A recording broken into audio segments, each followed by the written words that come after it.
Good morning, everyone. Welcome to today's hearing. Today we're going to continue hearing evidence from Mr. Brian Martin. So once I've said good morning to Mr. Millett, good morning, Mr. Millett. Good morning, Mr. Chairman.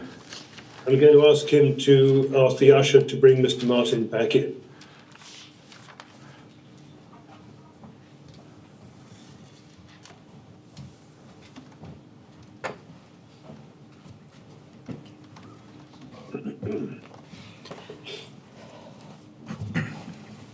Good morning, Mr. Martin. Good morning, sir. I hope you're well and that you're ready to carry on. Yes, sir. Thank you.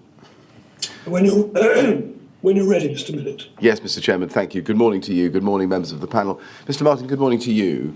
Now, you'll recall last night we were examining together the BRE email from Tony Baker of the 25th of November 2013 in some detail. And I'd like to go back to that email chain, please, and look at his response. This is at CLG 100005895, please. And if we look at page 1 in that email run and look at the second page, or second email on that chain,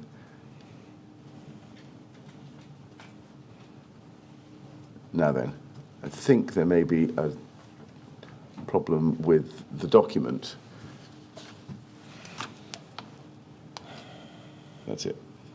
There. Mr. Martin, can you see what should be an email from Tony Baker to you of the 3rd of December 2013 on the screen? Yes. Yes, you can. Thank you. And it says this: Hi, Brian. Thanks for your response, and sorry for the delay getting back to you. It's an interesting issue, and one that we need to resolve one way or another. Euroclass B S3D2 has the potential to propagate flame either as a surface coating or as a homogeneous product, and more so if both surfaces are exposed, which in the case of systems with these boards can be the case, as they invariably have a cavity between the board and the insulation.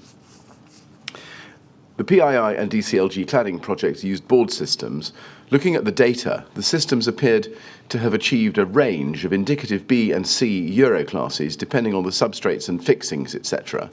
When these systems were tested to BS8414, in the 5 tests, none met the performance criteria in BR135. This would suggest to me that clause 12.6 and hence diagram 40 is appropriate for surface coatings in the context of a decorative render finish, i.e. a non-substantial component scenario, burns off and doesn't propagate flame through the system, with the remaining system requiring limited combustible materials as 12.7 or the system to meet BR135 as 12.5.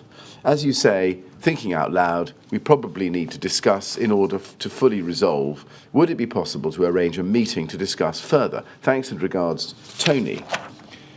Now, just looking at the first part of that email, the middle paragraph, the reference there to the PII and DCLG cladding projects.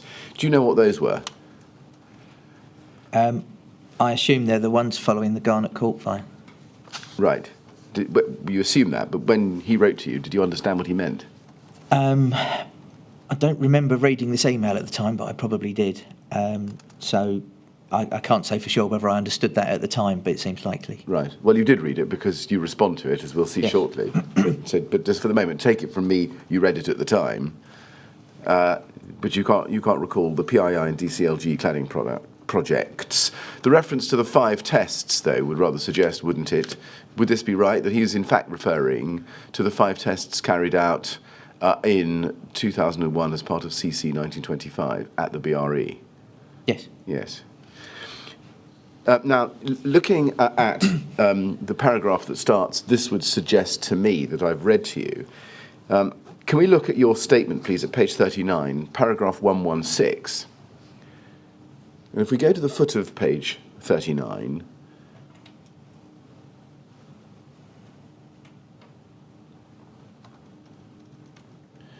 you say this, 3 lines up from the bottom of the page. In relation to this exchange, I would comment as follows.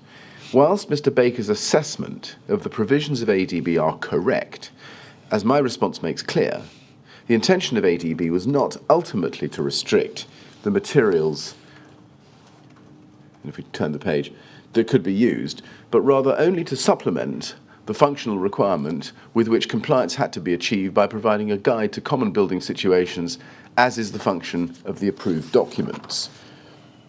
Now, just going back to the email chain we were looking at a moment ago, back to Mr. Baker's response, if we can. That's back at CLG 1000585. There it is. Can you tell us what part or parts of Mr. Baker's assessment of the provisions of ADB are, as you put it, correct?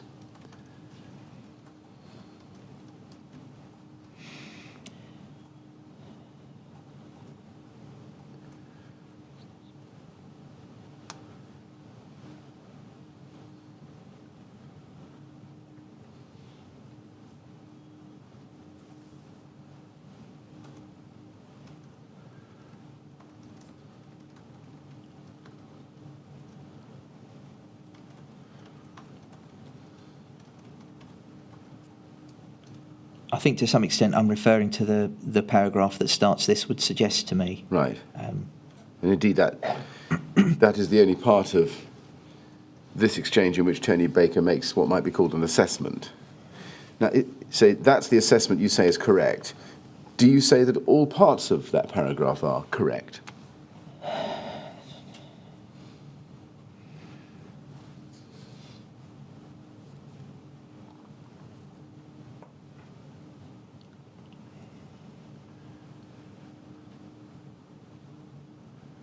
I think in principle he's trying to he's picking up on the difference between the surface and the layers beneath the surface. In this case, he's talking about a decorative render finish. Yes. Are all parts of that paragraph correct? I think in the context of a rendered system, I think he is, yes. Right. And what about in the context of a rain screen system? We go back to that problem. It's very difficult to identify where surface starts and finishes. Right.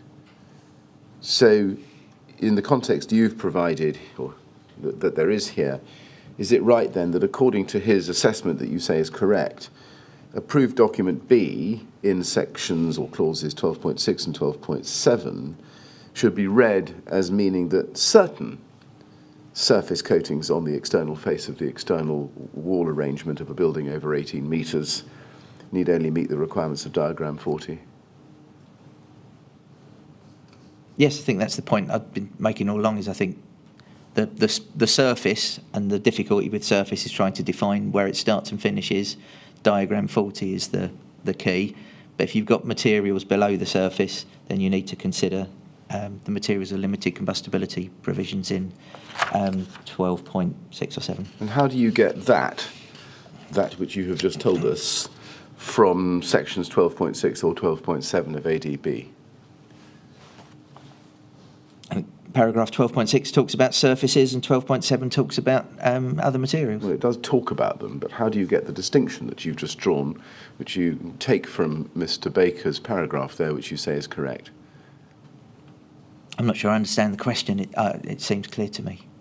Well, let's to be fair to you, let's look at 12.6 and 12.7. Can we please have those up? CLG 50224, page 96.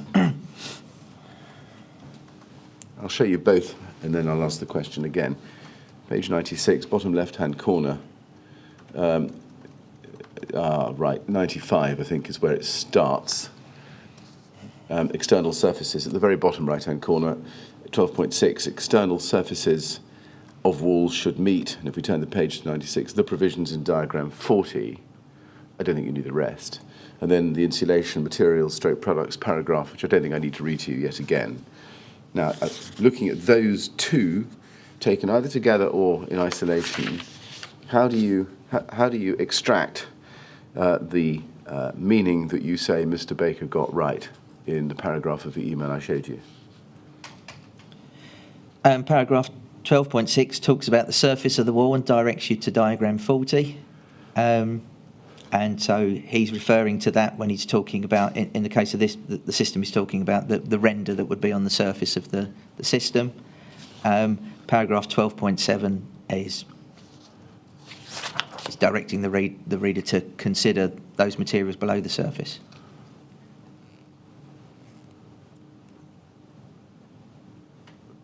Where do you see the words below the surface in 12.7? I'm reading that into the paragraph. Yes. That's my interpretation of it. You're reading it. You're reading words in or meaning in. Are you? Yes. So, what you're telling us doesn't appear on the face of the language. Not in black and white. No. No. Now, staying on the version of approved document, here, can we go back to your statement, please?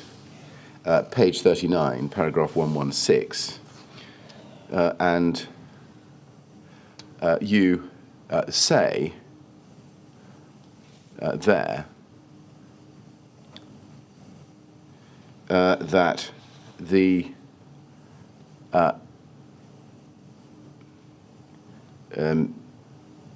it's right at the foot of the page, but you say the intention of ADB was not ultimately to restrict the materials, turn the page to 40, that could be used, but only to supplement the functional requirement with which compliance had to be achieved by providing a guide to common building situations, as is the function of the approved documents.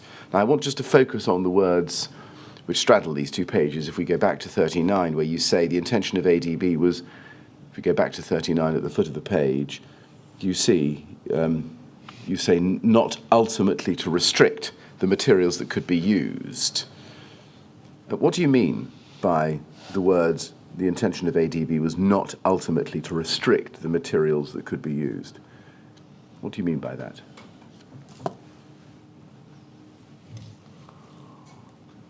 I think the point I'm making is it's not a prescriptive set of rules about what materials you can or can't use. But would you accept that these are restrictions? They affect the choice of materials you can or can't use, but they don't list what you can or can't use. Well, let's just be clear about what you mean. Can we go back to 12.7? And I'm so sorry to jump around with you, but let's do that. Page 96 of CLG 50224. You can see that there are two sentences in that provision. The first we've repeated together endlessly in the last day or so. I don't think we focused on the second sentence, which says this: this restriction does not apply to masonry cavity wall construction, which complies with diagram 34 in section 9. Now, the words "this restriction" refer, don't they, and are supposed to refer, and I would suggest you must have understood them to refer to the first sentence. Yes? Yes. Yes. So the guidance itself calls the first sentence, in a building with a story 18 metres or more above ground level, etc., a restriction, yes?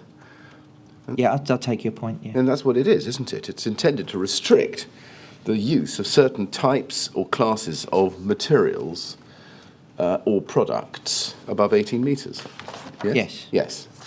So when you say that ADB was not intended to restrict the materials that could be used, that was incorrect, isn't it? I think the point I'm making is it doesn't give you a list of what you can or can't use.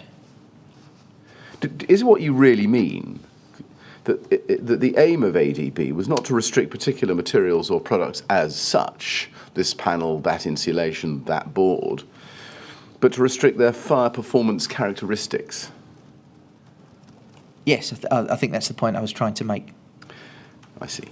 Let's then go to CLG 000019406. Now, this is a communication much, much later in time, 16th of June 2017, in the morning of that day. And it is an email from you on Friday the 16th of June 2017, 2 days after the Grenfell Tower fire. And it is to the office of Melanie Dawes and Helen McNamara and Sally Randall within the department, copy to the Grenfell Tower team, subject urgent expert advice. So that's the topic. And if you go to the email itself, it says, proposition for rapid activation of a technical advisory group to be put to ministers ASAP. Grateful for confirmation that you are content with this. And what I want to show you is what you attached to this email, which is at CLG 3019407. Now, this is a document which we are going to come back to much later in your evidence, but for the moment I just want to look at the first paragraph of it. The title is Official Sensitive, Urgent Expert Advice, Grenfell Tower, and then underneath that it says, the Secretary of State has made it clear he wants urgent expert advice on immediate steps that can be taken to reassure residents and advise landlords. So that's the context. Now let's go to the proposal in bold, which is about halfway down your screen, subject to advice from the expert group, it says. And then in the second paragraph it says this: we understand that this is a specific type of cladding material known as aluminium composite material, ACM. There are several manufacturers of ACM. Most supply two types, one fire retardant, one not. The use of the non-fire retardant panel as a cladding material for buildings over 18 metres, 6 stories, would be in contravention of building regulations guidance and is effectively banned. And you put the word banned there in quotation marks. Now, how do you reconcile that statement that I've just read to you with what you say in your statement that the intention of ADB was ultimately not to restrict materials that could be used? I think essentially we've covered that in the discussion we've just had. Is I'm trying to summarise the issues in a single line in an urgent situation.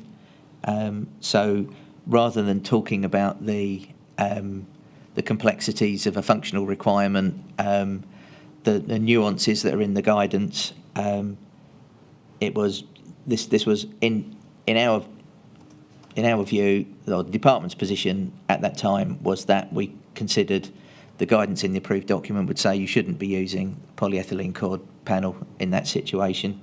I think the term banned was something that was being used quite widely in the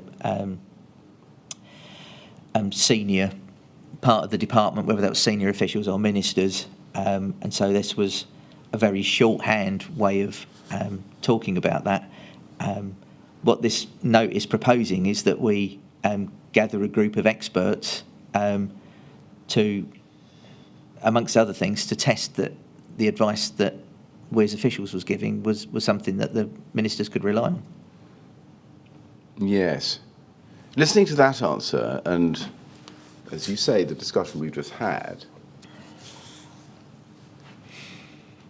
you accepted that what was restricted was effectively not products, but fire performance characteristics. Does that tell us that your strategy when crafting ADB and when interpreting ADB was not to single out specific products for restriction or otherwise, but to leave it to people to work out for themselves whether a particular product fell within the restriction relating to fire performance? Yes, that's what we were trying to do.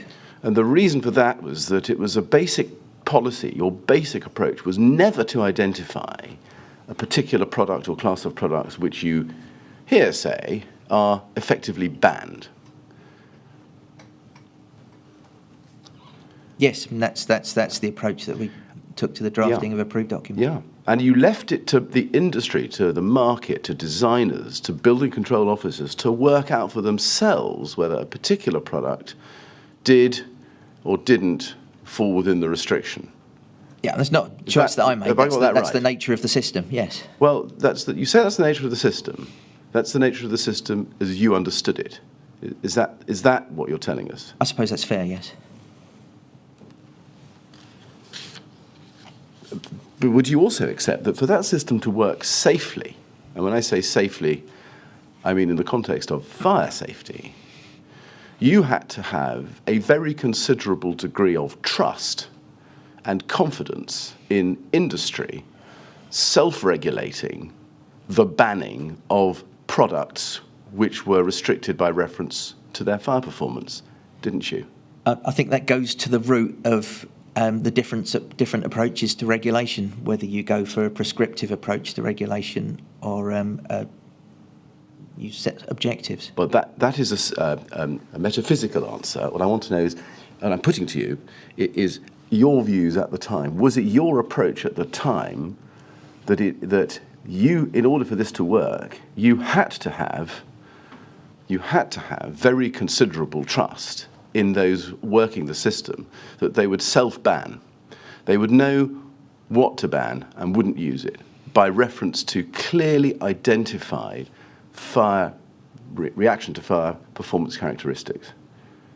Yes, that's the principle that when you get objective-based regulation, you're relying to some extent on the regulated taking responsibility and understanding their responsibilities. Right. Where did you derive that understanding of the regulatory system from? It's, I guess, throughout all of my training in this area, it's a fundamental principle of the different approaches to regulation. Did anybody ever tell you that when regulating, whatever you do, you mustn't single out specific products or kind of products for special treatment?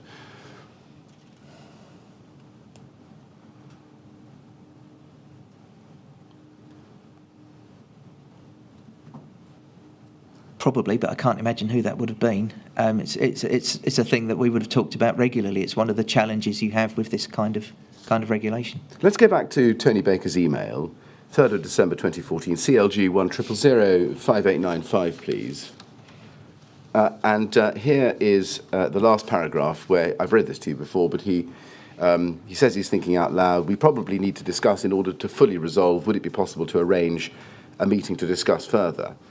Now, would you accept that it's plain from what he's saying there that Tony Baker, at least for his own part, did not appear to be under the impression that you had confirmed the correctness of his assessment or that the matter had been resolved?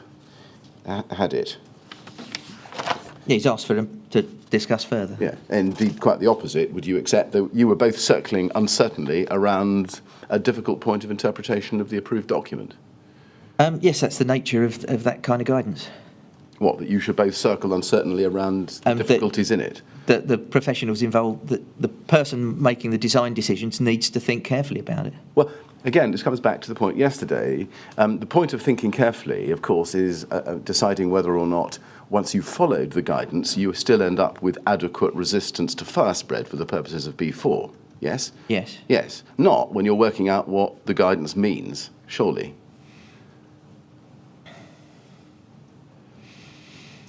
As it's a fundamental principle of a lot of modern safety legislation now, where the legislation and the guidance supports it is not prescriptive and sets out objectives and directs the person that has got the responsibility to make those decisions to try and help them consider the important facts.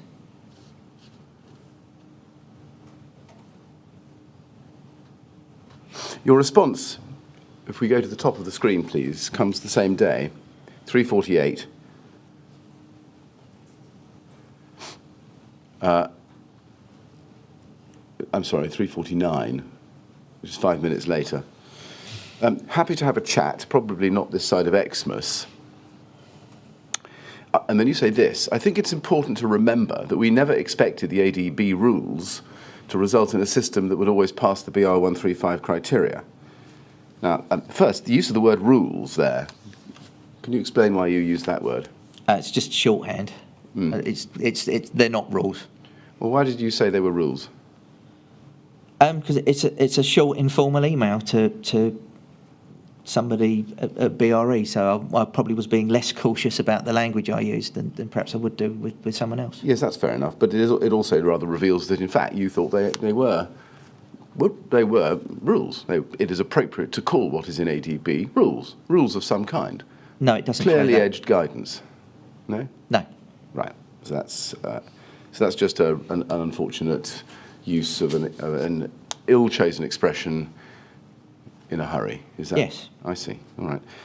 Now, when you say, I think it's important to remember that we never expected the ADB rules to result in a system that would always pass the BR135 criteria. Can you just help us? How would a system which wouldn't have passed the BR135 criteria nonetheless be put forward in the guidance as one which would satisfy the functional requirement in B4? I think the point I'm making is if you set out two tests, which is essentially what we were trying to do in the approved document and in BR135, they work slightly differently. Some things will pass both. In fact, most things I would have thought would pass both. Some would only pass one or the other. So there was always the potential that something that met the ADB rules might not pass a BR135 test and vice versa. So I think you are saying, aren't you, that failure to meet the BR135 criteria might nonetheless mean that a system could adequately resist the spread of fire over its walls? I think the point I'm making is that the criterion BR135 and the BS8414 test is quite an onerous test. It's difficult to pass. My understanding of it was and still is that it's designed as a gateway test. So somebody proposing to use more insulation that isn't non-combustible or isn't material of limited combustibility, or something else, some other component of the construction which, if you were following the guidance in the approved document, might not seem to comply. That test was designed to ensure that what you had was something quite robust. So it was and still is quite an onerous test. Why is it? Well, how did you find out that it was difficult to pass? What was your experience that led to that conclusion? I'm not sure. It's just an understanding I'd built up over time, I think. Right. Now, Dr. Colwell accepted when it was put to her, and for our purposes, it's day 232, page 159, lines 13 to 14, that the guidance in ADB, never being expected to result in a system which would always pass BA414, was, as she put it, an extraordinary proposition. I take it that you wouldn't agree with that. She never said that to me at the time, as far as I'm aware. Right. Do you, I mean, cutting to the point here, do you mean no more than you could satisfy the functional requirement by following the linear route for each element, even though you might, if you put all these elements together, not pass a BS8414 test to BR135 criteria? I think that's the point I'm making. And why were you making that point here, given that the problem that Tony Baker had presented to you was not a BR135 problem about full system tests, but about the correct interpretation of two apparently conflicting aspects of the linear route test, what you call the ADB rules? I think, I mean, I don't particularly remember this exchange in detail or what I was thinking at the time, so I can only look at the emails and guess what I was thinking at that time. I think Mr. Baker makes reference to the PII tests, and so I think what I'm saying is that the two aren't inextricably linked. No, indeed, they're alternatives, aren't they? Absolutely, yes. But he's not asking you about the link between the two. He's asking you to help him understand the linear route and the apparent tension between 12.6 and 12.7. So my question really is, why did you direct him to the fact that, as you say, ADB might result in a system that would not always pass the BR135 criteria? I think because he's making reference to the PII and research. Right. Okay. Then let's move on in time. We go to the 30th of January 2014. You see in the email there that you say that you're happy to have a chat, probably not this side of Christmas. Would it be fair to say that this was not a matter of urgent priority so far as you were concerned? I suppose that's fair. I was probably busy doing other things at the time, and it would have been difficult to arrange a meeting at that kind of notice, given that it was already the beginning of December. Right. Were you doing other things at the time which had to do with fire safety? In 2013. Yeah, end of December. 2013.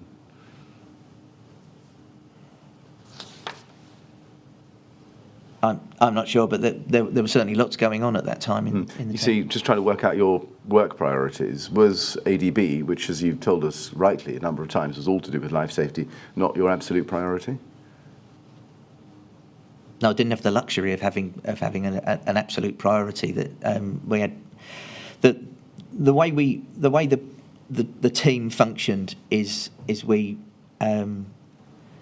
I guess our top priorities in terms of handling workload would have been to focus on whichever projects we had that we were dealing with at the time, and possibly even above that would be supporting ministers, although I doubt there would have been any parliamentary activity at that time of year. That may be true.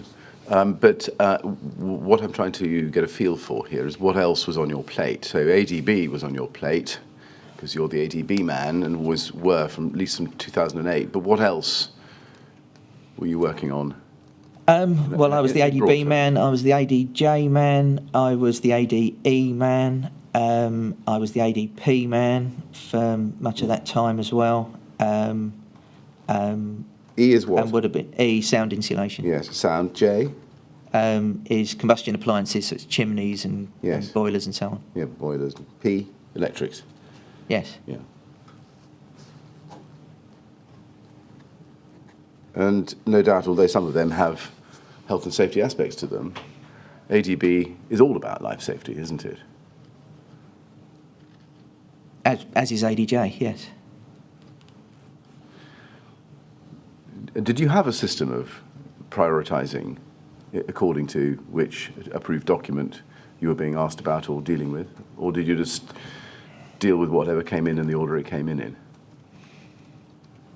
There was no system. Clearly, if I thought something had an immediate public safety impact, I would probably bring that further forward if I could. Right. Did this question that Mr. Baker had asked not have an immediate public safety impact?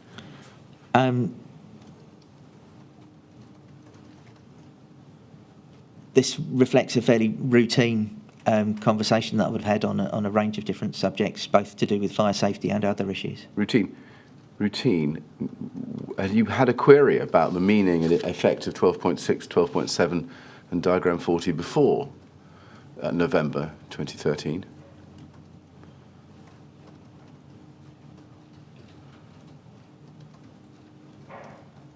Sorry, can you repeat that? Well, had you, before November 2013, been asked about what the Secretary of State intended in 12.6 and 12.7 and diagram 40 of the 2006 version of approved document B? I think this is the first time this point had arisen. Yeah, so it wasn't routine, was it? It's the first time this point had arisen. No, it's routine to be asked lots of questions about lots of different aspects of all of the provisions of the building regulations. Maybe, but the question itself, the topic isn't routine, is it? Which is why I ask you whether it was the first time. Given that it was the first time, why didn't you make it a priority? I think I've already answered that. For me, this was a routine question, like many others that we'd get on aspects of Part B and some of the other aspects of building regulations. Right.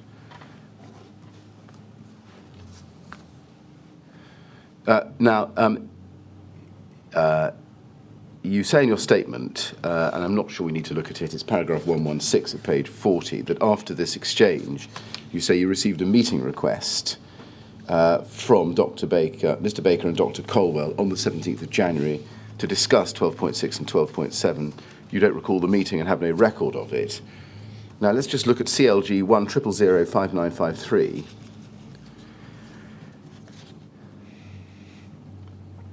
In fact, we can see here that this is an invitation to a meeting at Eland House, that's at the department, on the 30th of January 2014 for 1 hour starting at 10:30. And it requires the attendees to be Tony Baker and Sarah Colwell and optionally Stephen Howard, all from the BRE. It looks as if this invitation came from you. Yes? It looks like it, yes. Yeah. It came from the department, and so I can't imagine anyone else would have done it for me. No. And it says, as a topic at the foot of the screen, a discussion over the application of re-ADB clause 12.6 and 12.7. Does this help you remember anything about this meeting? No. Now, Tony Baker, in his statement number 4 to the inquiry, confirmed that a meeting did take place on that date at Eland House between you, him, and Sarah Colwell. Like you, he can't remember anything about the substance of the meeting. And that's what he says in paragraph 78 of his 4th statement at page 15.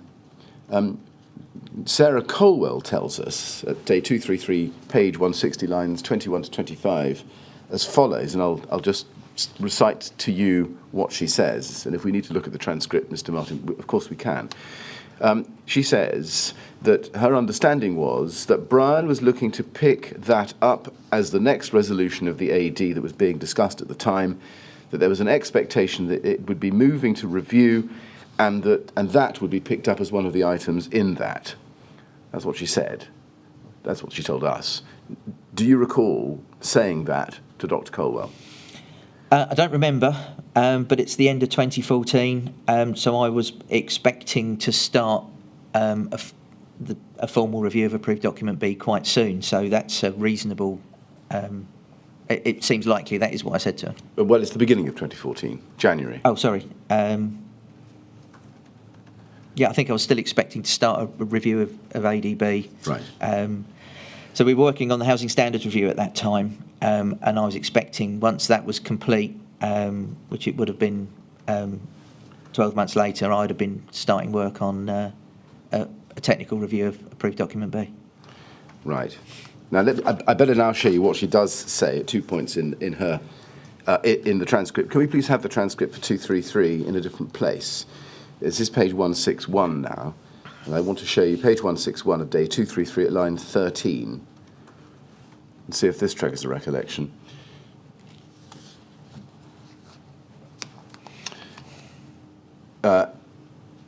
She says this: we basically explained to him, that's you, Mr. Martin, what was happening, what we were being asked, and that it was, whilst we were able, as I've said, to discuss the AD with people, it was not, we weren't in a position to make a definitive interpretation of it, because that was outside the role available to us. But our understanding was, as we set out, and that if we were wrong, we needed to know that. And then if you turn the next page, please, to page 162, go to line 4, there's a question at line 2. Did Mr. Martin appear to be taking your concerns seriously at this meeting? Answer at line 4, answer yes. He understood the point that was being made and had appeared to take on board that that was sort of the next steps and actions arising from that. Do you remember saying that to Dr. Colwell? I don't remember the meeting at all. You don't remember the meeting at all? You don't remember this exchange that she's told the inquiry about? No. Well, do you remember it one way or the other, or do you say... I do not remember the meeting. Right. Just to be clear, you don't remember it at all, so you're not in a position to tell us whether she's right or wrong in her recollection. Is that how we're to understand your evidence? Yeah, I couldn't challenge it because I can't remember what was said. Right. Now, if she's right, then do you accept that from that conversation alone, you were aware that concerns were being raised with the BRE by third parties about the meaning of clause 12.7 of approved document B? What about concerns? There were questions about the meaning. Well, concerns about its clarity and questions about its meaning.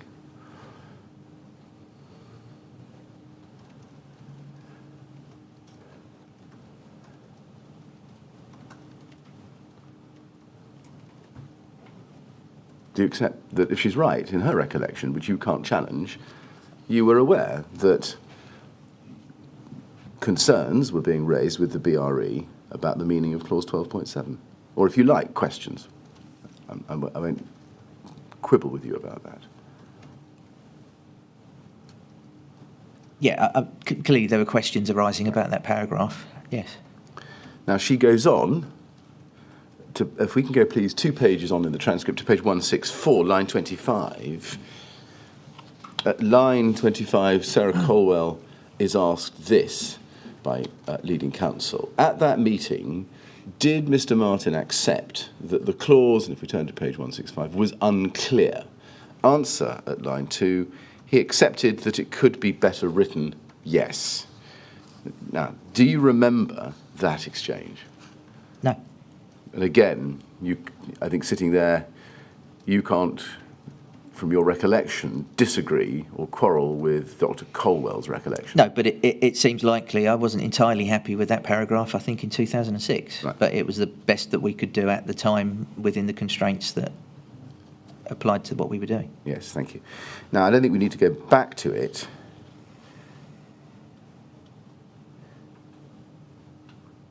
But you say in your statement, we looked at it yesterday, paragraph 155 at page 54, that senior officials were aware of the concerns about cladding and insulation between 2009 and 2017, and you weren't able to help us with the period between 2009 and 2013 because, as you say, this really only got picked up in 2013, and we've now looked at Tony Baker's email. My question is, after November 2013, December 2013, we've just seen the exchange of, and now the meeting on the 30th of January 2014, did you make any senior officials aware at this time of the discussions that you'd been having with the BRE about the meaning and scope of 12.6 and 12.7 and diagram 40 of the approved document? No. Why not? This is a kind of conversation that any one of the lead officials would be having with any number of different representatives across the industry. So I took it as a routine discussion about the application of one aspect of an approved document. Now, At this time, of course, this is early 2014, Anthony Bird had left the previous year and been replaced by Richard Harrell as your line manager, yes? Yes. Now, Richard Harrell would have had much less knowledge about the circumstances in which 12.6, 12.7 had come to be amended, as we've seen, back in 2006, yes? Yes. He'd have had to have relied entirely on you and your recollection of that set of events, wouldn't he?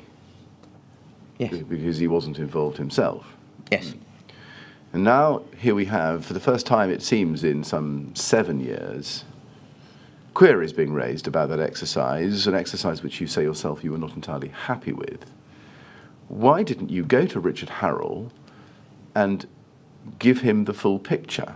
That you weren't happy with the way in which this had been originally amended because of various circumstances you've explained to us. Now questions are arising. It's ADB and therefore a matter of life safety. We need to consider what we do as a department. Why didn't you do that? As I said, I think I just regarded this as one of many discussions about an approved document that myself and my colleagues would have fairly regularly. But I didn't see it as being something that needed to be escalated. Forgive me, but given that it's about life safety, and given that what people put upon buildings above 18 metres, as you must have known at the time, might make the difference between life and death, why was it regarded as just another routine query, in the same way as routine queries about all kinds of other things in other approved documents? I think all those other things all carried the similar kind of weight. It was the nature of the work we did. That can't be right. That's the view I took at the time. I think I underestimated the problem. Did anything crystallise in your own mind as a final view, a clear view, following the email exchange with Tony Baker or following the meeting on the 30th of January, making allowances for the fact that you can't recall it?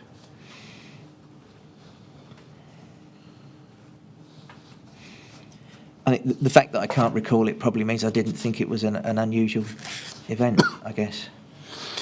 Let's move on a month to February 2014, and I want to show you now some correspondence forwarded to you in that month about WinTech. CLG 100006010, please.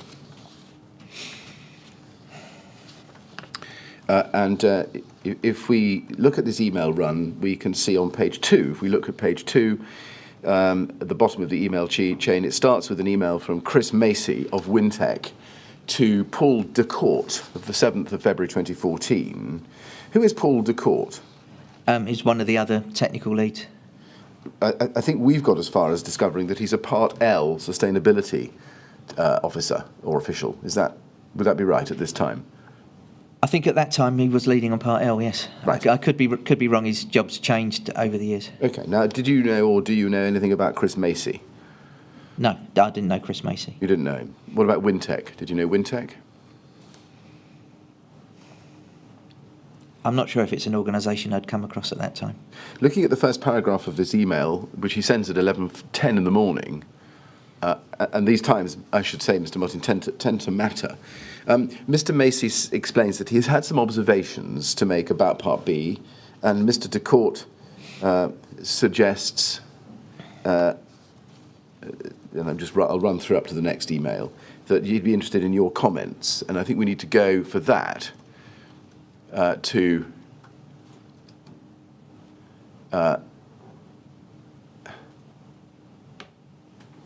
well, scan down the email, I think. Okay.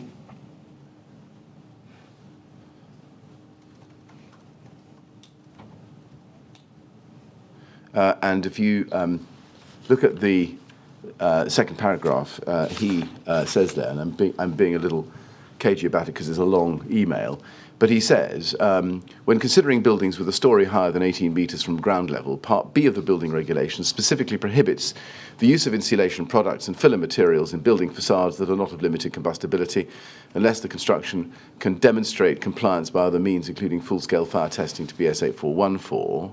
The reasoning behind this is to prevent the spread of flame and to limit the fire load of components integrated into the facade.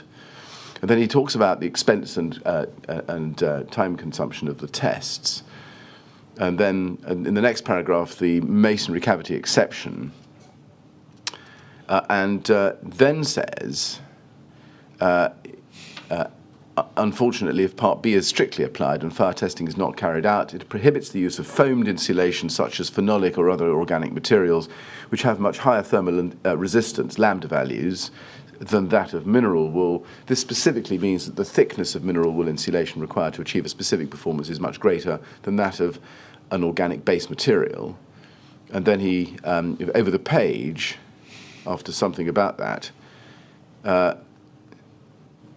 says this.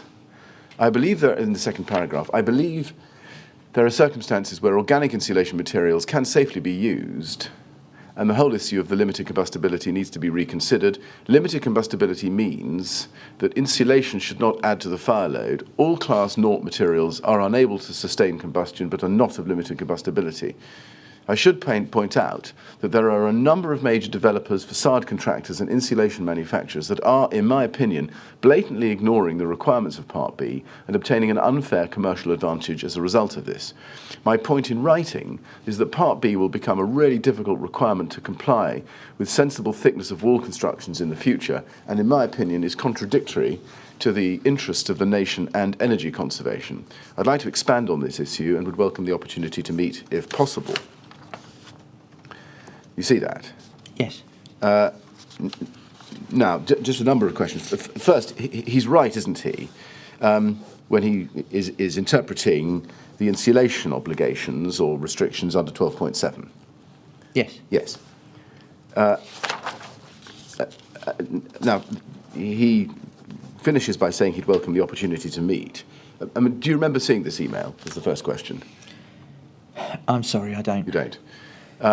If we go up the chain in the next email to page 2, middle of the page, Paul DeCourt forwards this on to you and Richard Harrell on the 10th of February. Brian, Richard, do we want to meet with this chap? Paul, moving up the chain, we can see your response at the bottom of page 1, going to the top of page 2. sent about 20 minutes later on the same day, 9:14 on the 10th of February. And at the foot of page 1, you can see, we better look at that, foot of page 1, from you to Paul de Court, Richard Harrow, Building Regulations, and there's the time, 9:14, over to the top of page 2. We can say no, either to his face or in an email.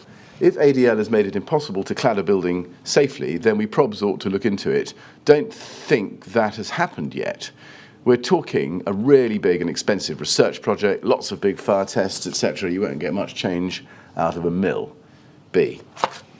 Now, how in the 19 minutes between receiving the email from Paul de Court at 8:55 and the time of your response had you decided that your answer to the request for a meeting would be no? So I don't remember the email. On what basis had you made that decision? Do you know? No, I don't know why we wouldn't have met with him. I can't think of a reason. Was this not a matter of interest or importance for you? I don't know whether I'm saying no to. Obviously, it's a shorthand email. Again, I'm probably working remotely or doing something else at the time. It might be that I'm saying. He seems to be arguing that we ought to make it easier to use combustible insulation materials, or insulation materials that aren't materials of limited combustibility. That seems to be the point he's arguing for, I think. And it might be that's what I'm saying no to.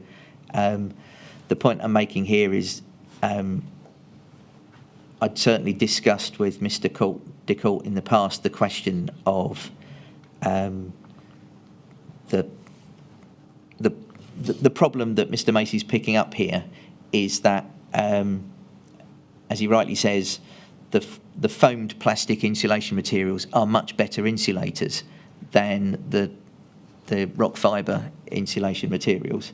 And I think we'd endeavoured in the setting out the minimum standards for external walls in terms of their thermal performance, that we wouldn't be in a position where we were forcing designers to only use a combustible insulation. So we were tempering the energy efficiency requirements to ensure that designers weren't forced into using a combustible material. Now, if you look at the second sentence of your response, if ADL has made it impossible to clad a building safely, then we probs ought to look into it. Don't think that has happened yet. Just to be clear, for others, perhaps if not for you, approved document L is concerned with the conservation of fuel and power, isn't it? Yes. And it including the use of thermal insulation on the facades of buildings, yes? Yeah, amongst other things, yes. Yeah, and in general, it's the use of combustible insulation being much thinner, whether it's PIR, PUR or phenolic, was far preferred by architects because you had to use less of it and could get much more usable space, a bigger footprint for your building. Yes, that's the point I was just making, is they are better insulators, like significantly. Yeah. Now, Mr. Macy told you in the email, as I've shown you, that the guidance in approved document L was causing practical difficulties in cladding buildings when balanced against the fire safety guidance in approved document B. Yes? That's the basic tension he's bringing to your attention.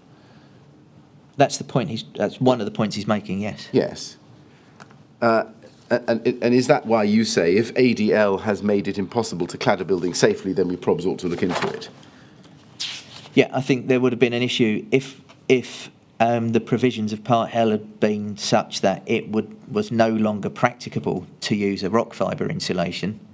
Then it's the building regulations that is imposing the need to use a foamed insulation, and so we would need to do some work to come up with a way of allowing people to build buildings. Otherwise you'd be in a situation where you couldn't use rock fibre because it was no longer practicable, and Part B was not allowing you to use the foamed insulation. You need to find a solution to that. But at that time, as it says there, I didn't think approved document L did force people to use combustible insulation. Is that what you mean by I don't think that has happened yet? Yes, and I know my colleagues that were working on energy efficiency, that was one of the factors they took into account, is that they didn't want to be a situation where they were forcing people away from rock fibre. Right. And the last sentence I'd be right in thinking to suggest that you were not in favour of a research project because of its scale and expense. I think it would have been difficult to justify. So whenever we're commissioning a piece of research, we need to develop a business case setting out why the government should be doing this rather than the industry. Certainly one of the key questions that comes up is this something that industry should be funding, or is this something the government should be funding? I think the point I'm making there is if the government was causing the problem, then it would seem reasonable it would be easier to justify spending public money on finding the solution. If it's the industry choosing to use foamed insulation because it makes their lives easier, which was generally the case, then we already had the solution with BS 8414 and BR 135. Now, if we look up the email chain, you can see that Richard Harrell responds to you and Paul de Court. If we look up page 1 a bit further, and says in the middle of your screen, let's discuss a bit later on in the day. And there's an exchange after that, tomorrow, day after day. Did you go on to discuss this problem with Richard Harrell? Probably, I don't remember. Now, it seems to be you, not Mr. Harrell, who decides that there will be no meeting with Mr. Macy. There certainly isn't a meeting with Mr. Macy. Do you know who made the decision? No. Did you even respond to Chris Macy? We don't have a record of it. I don't know. I would have thought someone would have responded. Did you, after this exchange, carry out or cause to have carried out any review of the relevant parts of approved document B and L side by side to ascertain whether there was any potential conflict between the provisions? I'm pretty sure that's what we would have talked about if we did talk about this, and I know that the Part L team had been very conscious to avoid the kind of conflict you're talking about. Which is the point I was making. If the thermal requirements were such that rock fibre was no longer a viable option, there comes a point where it's so thick that the normal construction won't work anymore. The insulation's too thick, and you sort of it becomes unviable. So they were conscious not to set a standard such that you couldn't use a rock fibre. Yes, but did you? Sorry, my question again. Did you carry out or cause to have carried out a review? I don't think we needed to, because that was the view of my colleagues that were working on Part L. Did you ask Mr. Macy? I mean, we don't have a record that you did, but my question really is, why didn't you ask Mr. Macy to provide further information in relation to the organisations that he had reported were, as he puts it, blatantly ignoring the requirements of Part B? No, I mean, it's not unusual for name calling amongst people that contact us, and that we wouldn't routinely follow that kind of thing up.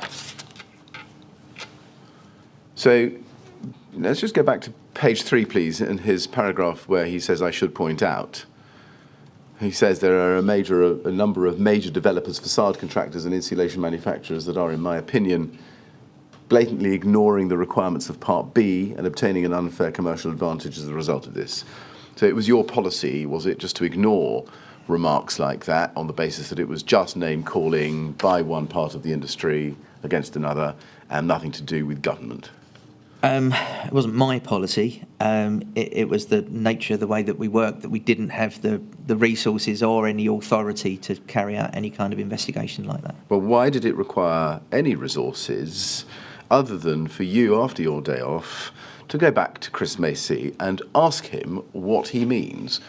Who are the developers, facade contractors and insulations, and what are they doing when he alleges that they are ignoring the requirements of Part B? That's not an onerous task for you to do, is it? You're quite used to writing short emails. That could be a short email.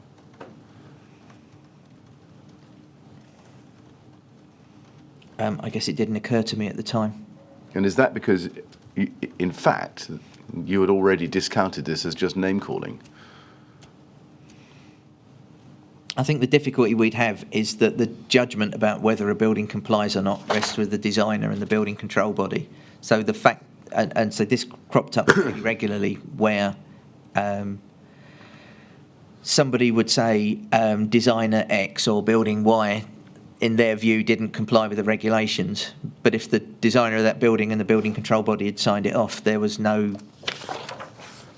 That was their decision. They had the locus to make that decision, and we had no authority to question that. So this kind of thing, people often raise this kind of thing, and we didn't have a mechanism to do anything about that, and it was really for the building control bodies to make those decisions. A lot of the time, when you ask somebody to name names, they would tell they wouldn't be willing to do that. So you could never be sure whether they were being entirely honest with you. And now you say in your statement, we saw it yesterday, paragraph 155, and I quote. We can look at it if you like, but it's very short. Where I was able to, you say, I tried to assist the industry during the period in question, which was 2009 to 2017. Now, that readiness to assist the industry, do you accept, is nowhere evident in this email exchange? Not in this one, no. No, in truth, it's you brushed off a carefully considered, well-drafted concern by an industry participant on a matter material to life safety because, to be colloquial, it was all too much like hard work and expense for you to investigate. That's because we didn't have any authority or power to investigate, and that wasn't really. We didn't see that as our role. Well, I mean, do you accept, looking at it now, that this is very far from a serious reaction or response from a serious-minded, safety-conscious and humble public servant? Oh, my response. Your reaction and your response. Well, I mean, that's an internal email amongst colleagues. That wouldn't have been the reply there. Well, there wasn't a reply. That's the point. I can't answer for that. It's something we talked about. I'm surprised. I'd be surprised if he didn't get a reply. Perhaps it was lost. I don't know. Let's turn to July 2014. In July 2014, on the 2nd of that month, there was a meeting of the CWCT fire group. But there's some run-up to that, which I want to go through with you, if I may. Can we please go to CLG 3031072? And if we start at the first email in the chain, just under halfway down page 1, here is an email from Brenda Apted at Bath University, who is a CWCT person, to you of the 24th of April 2014. You see that? Yes. At 15:20, and it's addressed to you at the department, dear Mr. Martin. Do you see that? Yes. And she writes to you attaching to her email a copy of the CWCT guidance on fire performance of rain screens, technical note 73. Yes? Yes. Just pausing there, Mr. Martin, and for everybody else, we do have some external industrial noise, which I'm told will be temporary. So if it's disturbing you, I'm sorry about that. It's fine. Right.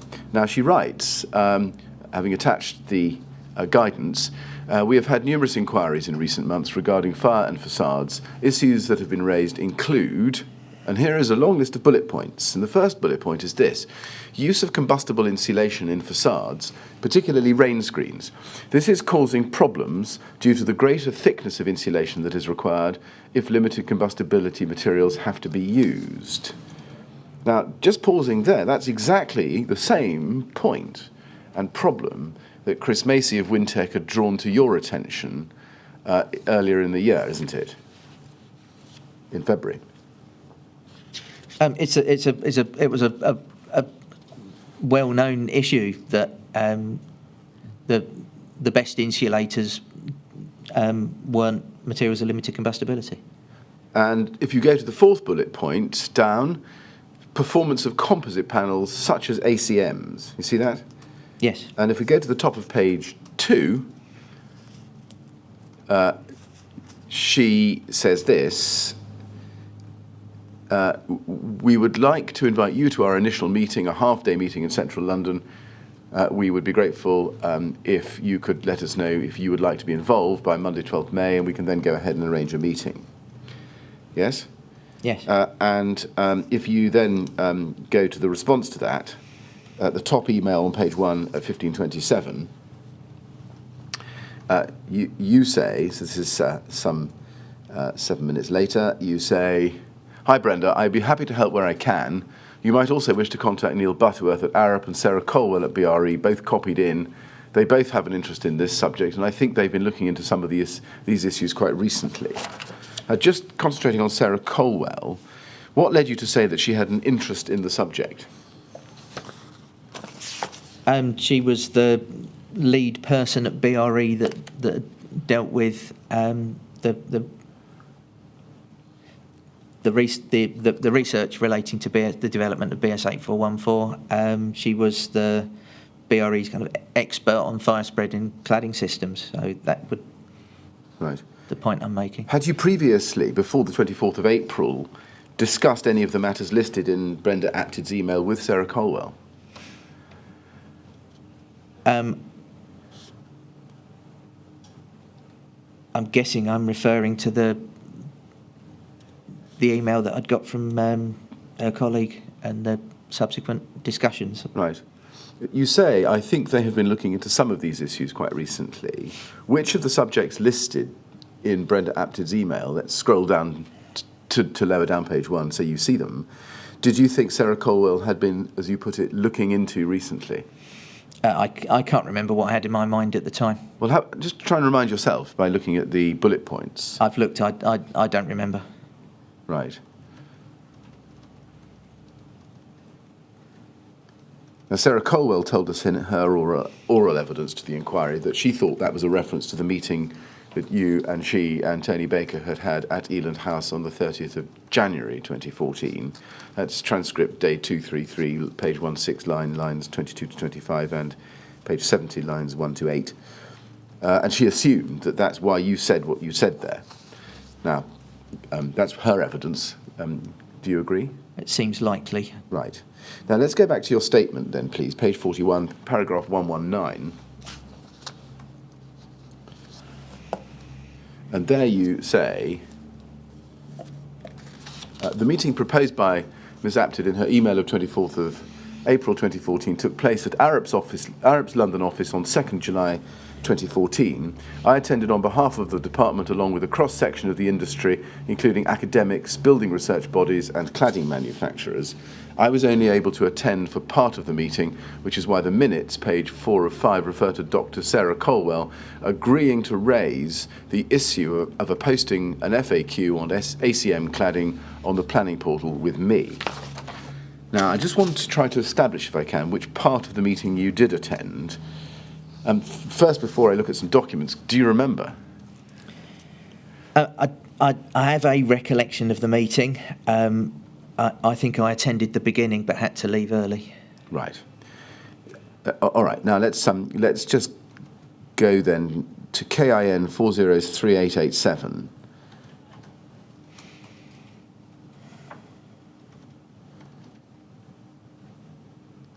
And we don't need to go through this whole email run. If we go to your email on page 2, dated the 1st of July 2014 at 15:29, you say this, and it's addressed to the attendees, in fact, at the CWC meeting, at least many of them.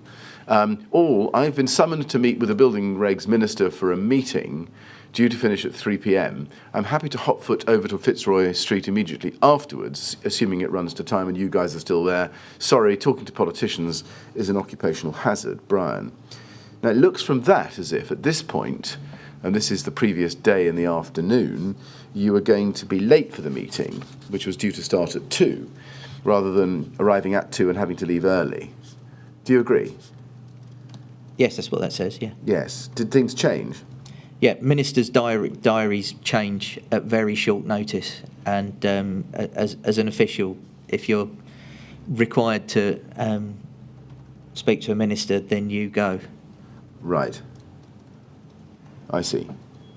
So just looking at that, are you sure that you were there for the second half, for the first half or first part, and not the second part, or vice versa? For the first half. What makes you sure in your recollection that that's the case? It's more a case of when you look at the minutes, the only logical outcome is that's what happened. I can't hand on heart say I remember everything. Again, looking at the minutes, I don't remember some of the stuff that was talked about in the latter half of the meeting. Right. Now, you say in your statement, in any event, that you received a copy of the minutes of that meeting. That's paragraph 119 yes. At page 41. Do you remember when you received those minutes? No. Did you read them in full when you received them? I expect so. Yes. But you don't remember how long after the 2nd of July that you did so? No. Now, let's go to the minutes. CLG 3019936, please.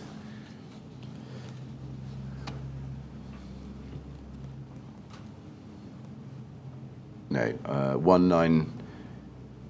That's my fault. CLG 3019336.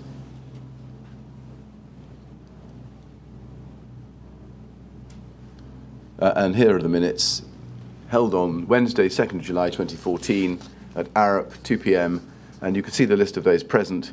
In the chair was David Metcalf of CWCT, and we have others in the list, including Sarah Colwell, Alan Keeler from CWCT, Barbara Lane, you, Ivor Meredith, Chris Mort, Niall Rowan, and Stuart Taylor from WinTech, with apologies from Dave, among other, Mick Green and Dave White from the NHBC. And if you look at background, it says this: CWCT receives inquiries about fire performance of facades, and a number of issues have been raised recently. This meeting has been convened to explore some of these issues and determine what action CWCT should take to assist the industry. Now, presumably you were there at that part of the meeting and you understood what the purpose of the meeting was, at least. Yes. Yes. Now, if we go then, please, to page 3 and look at the final heading on that page, you can see the heading is this, at the foot of your screen: use of ACM on high-rise buildings. You see that? And it says this: ACM refers to aluminium composite material. The normal material consists of 2 skins of aluminium approximately 0.5 millimetres thick, separated by a polyethylene core 2 to 5 millimetres thick. This material generally achieves a reaction to fire classification of Class 0 or Class B S1D 0. There are versions available with a mineral core, which can achieve A2 S1D 0. There are also similar materials available with other metals, such as copper used for the facing. Now, just pausing there and thinking about the date on which you read these minutes, you were already aware, I think, of the existence of ACM panels of the type described here, namely those with a polyethylene core. I think I was aware they existed, yes. Yes. What did you understand to be meant in the first line of the section of the minutes by the words "the normal material" in relation to ACM with a polyethylene core as described?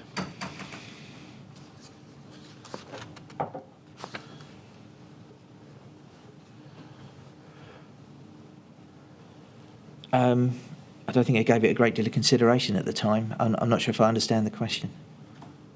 Well, the question is, looking at the words "the normal material consists of," what did you understand by the word normal? Normal where, normal when, normal to whom? What did you understand by that? I don't think I'd have read it in isolation like that. I think the point they're making is there are different versions of ACM available with different reaction to fire behaviours. Yeah, and the normal material being untreated polyethylene, 100% polyethylene. Yeah, I mean, what normal in that context could mean different things, I guess. But the point I'm taking from that paragraph is that there are a number of different versions available. So certainly David Metcalf's evidence was that normal meant basically standard. The standard material was the 2 skins of aluminium separated by a polyethylene core. I suppose. Yeah. Did it occur to you that that might mean that ACM with a 100% polyethylene core was being used on high-rise buildings on a regular basis in the United Kingdom? No. Why not? That's not what it says.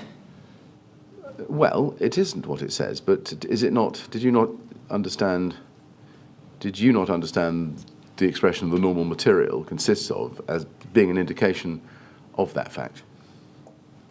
No. Where did you think that it was normal in the world to have that product, namely two skins of aluminium separated by a 100% polyethylene core? I don't remember thinking about that at the time, but it doesn't say that they're being used on high-rise buildings.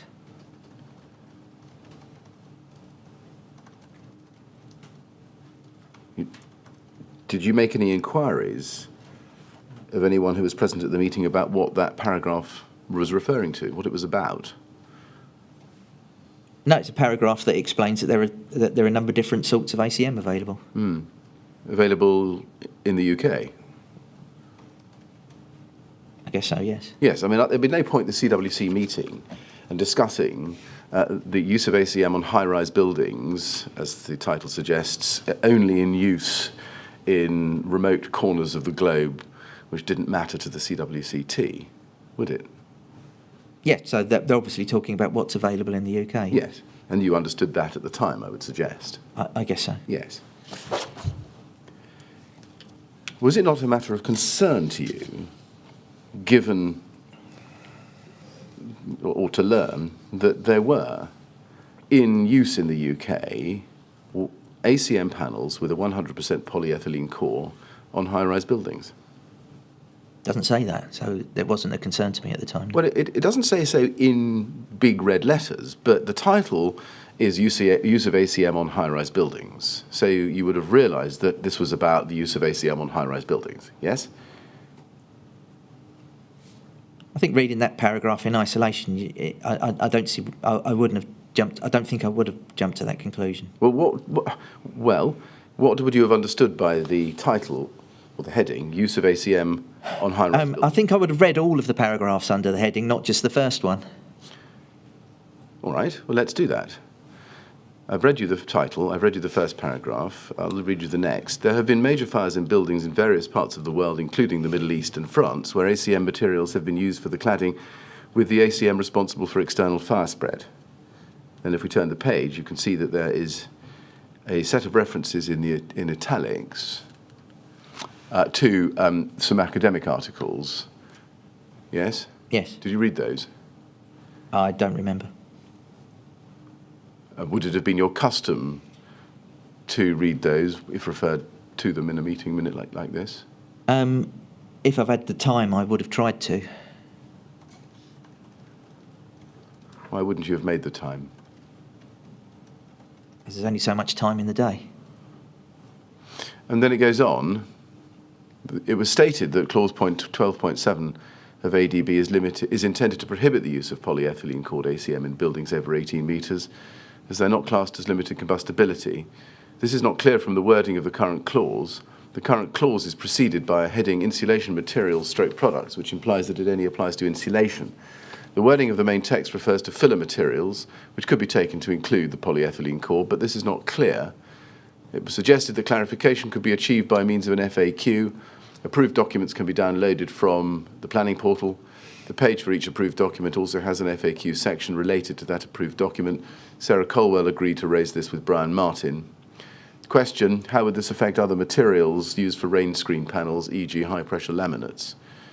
And then there's something under breather membranes. I'm going to go on for a bit. It was suggested that clause 12.7 of ADB has a wider application and applies to all materials other than those specifically excluded, i.e. gaskets and sealants. Now, I've read on to the end there, because you say in your evidence just now that you would have read it all in its entirety. Coming back to it, and come back to my question, this surely would have alerted you to the fact that there were in circulation in the United Kingdom ACM panels with a polyethylene core in use above 18 metres, and the concern was whether that was adequately addressed by the approved document. That's what this is telling the reader, is it not? I don't think it directly says that. I think I read that and saw that they picked up on the intent of paragraph 12.7 and felt that it would be helpful to get some better guidance out there so people understood that. I'm really seeking to get your understanding and recollection of whether this meeting minute signalled to you that there were in circulation buildings above 18 metres clad with polyethylene cord ACM. Not at that time, no, it didn't. How could it not have done?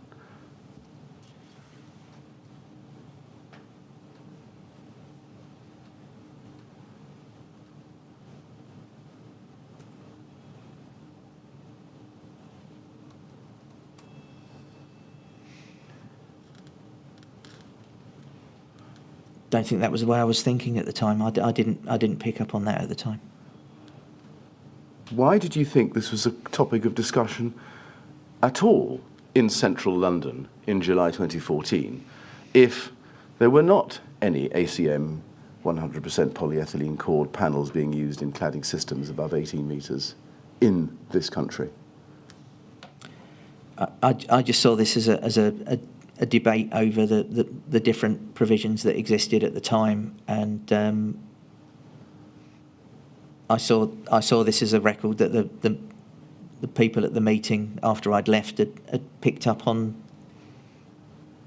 what we'd intended them to. But why did you think that there was a debate over the different provisions unless there was some real-world practical need for that debate in London in 2014?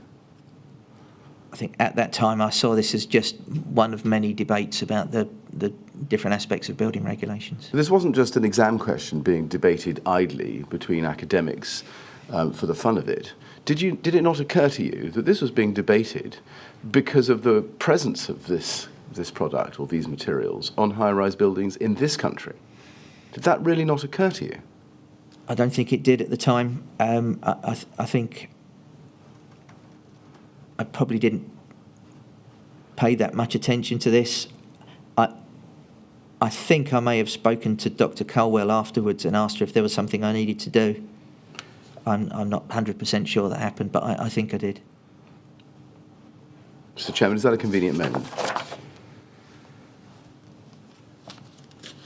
Yes, if that's a convenient point for you, Mr. Millett. I mean, you haven't quite finished, presumably, this. No, I haven't. No, that's why I think it's convenient now. There's a fair way to go on this topic, I'm afraid, but it's a convenient moment for the witness, I think, and for the transcriber and the clock, and for you. All right. Well, I'm quite happy to be guided by you. You're probably right. So Mr. Martin, we'll take a break at that point, but we'll resume, please, at 20 to 12. And as before, I have to ask you not to talk to anyone about your evidence or anything relating to it while you're out of the room, please. All right? Yes, sir. Yes, sir. Thank you. Would you like to go to the usher then, please?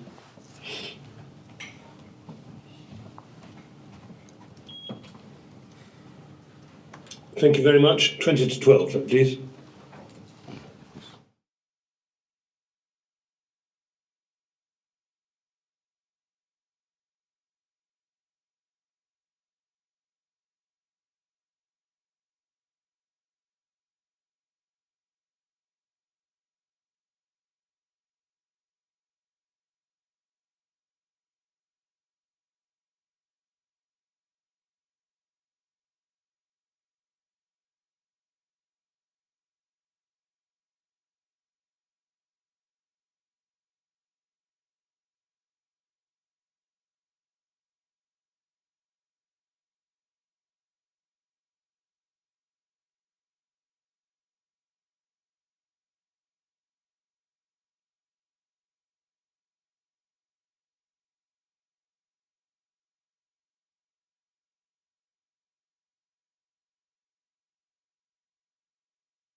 Yes, Mr. Millett. Well, when you're ready, perhaps you'd ask the usher to invite Mr. Martin back into the room. Yes, can we have Mr. Martin back, please? Thank you.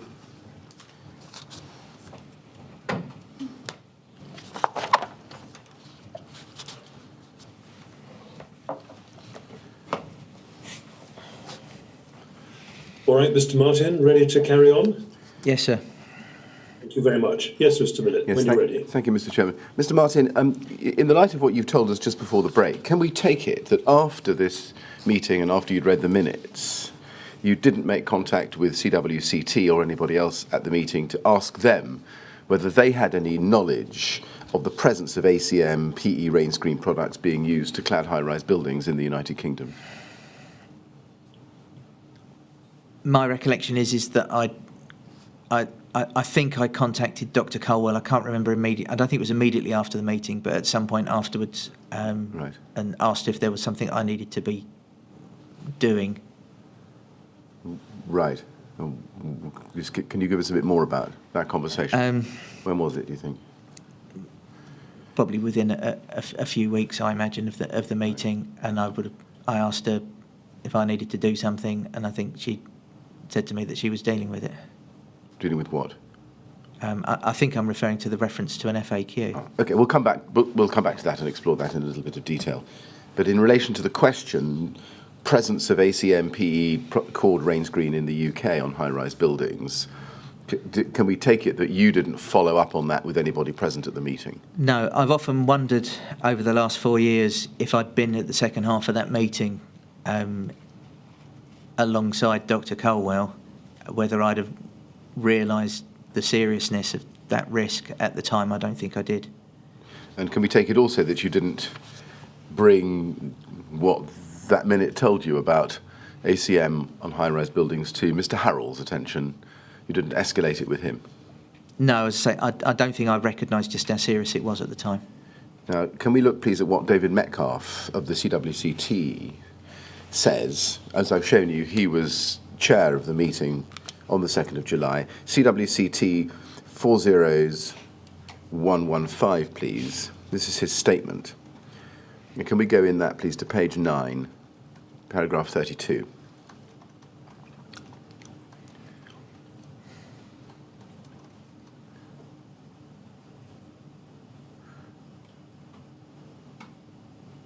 Right, thank you. And he says here, and this is in the context of the meeting, I believe that at the time I was aware that combustible ACM cladding was being used on high-rise residential buildings. This understanding would have come from general discussions with industry colleagues, but I do not recall any specifics. I did not know how widespread their use was. I did not know if MHCLG were aware of their use. Do you accept that it would not have been a difficult matter for you to find out about the presence or otherwise of ACM with a PE cord cladding on buildings above 18 metres from industry participants at the time? So say, I think if I'd been in the room at the second half of that meeting, perhaps that would have come across more clearly. As I said, I think yesterday or the day before, whilst I was aware of ACM fires in other countries, I didn't fully appreciate the extent of the hazard because I hadn't been in the I didn't see the fire tests firsthand, so I wonder if I'd been in the room with everybody there, especially Dr. Colwell, whether I'd have realised that this was more serious than just another routine question about how we can improve standards of compliance, which is how I saw it at the time. How could you have seen the section headed ACM on high-rise buildings and everything I've read to you as just another routine question about improving standards? I think because it looked like so many other things that I'd been dealing with. How come you didn't take from a simple reading of this minute the fact that there was, or at least the considerable risk that there was, a population of high-rise buildings in the UK with ACM with a PE core on them?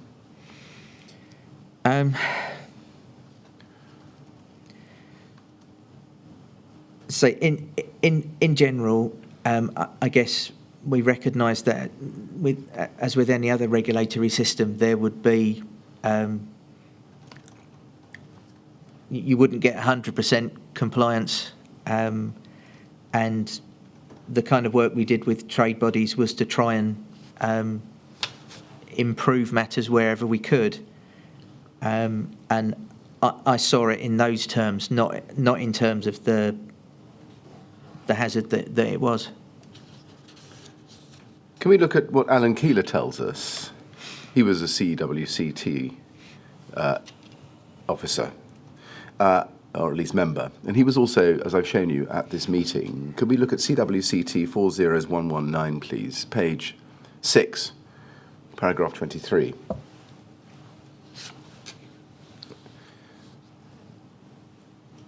Alan Keeler's name has cropped up already in our evidence together. You'll recall he wrote a letter in 2002, I think, about the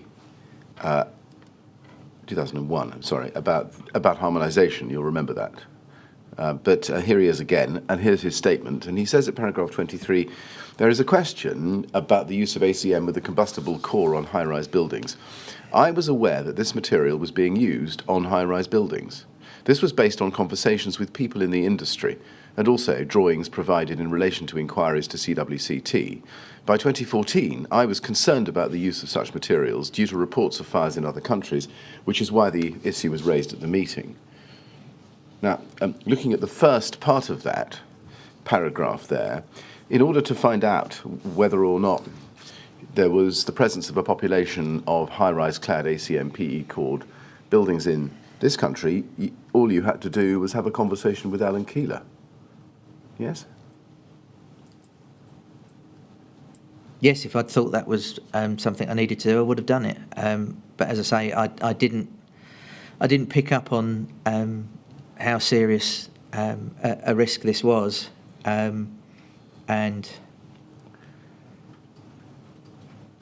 I just saw it as it sounds awful. I just saw it as a routine debate over how we could improve standards of compliance, which was quite normal. Right.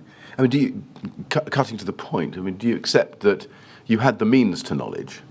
You had the means to knowledge that ACM with a combustible core was in use on high-rise buildings in this country, even if you didn't take advantage of that means? Yes, I think that's fair.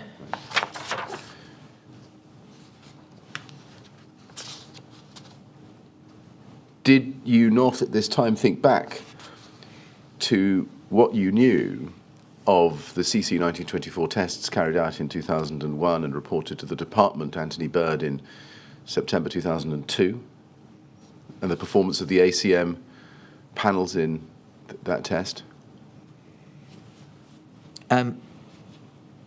As I explained when you asked me about those tests, I wasn't aware of the severity of the outcome of that test. I think if I had been, I probably would have taken this more seriously.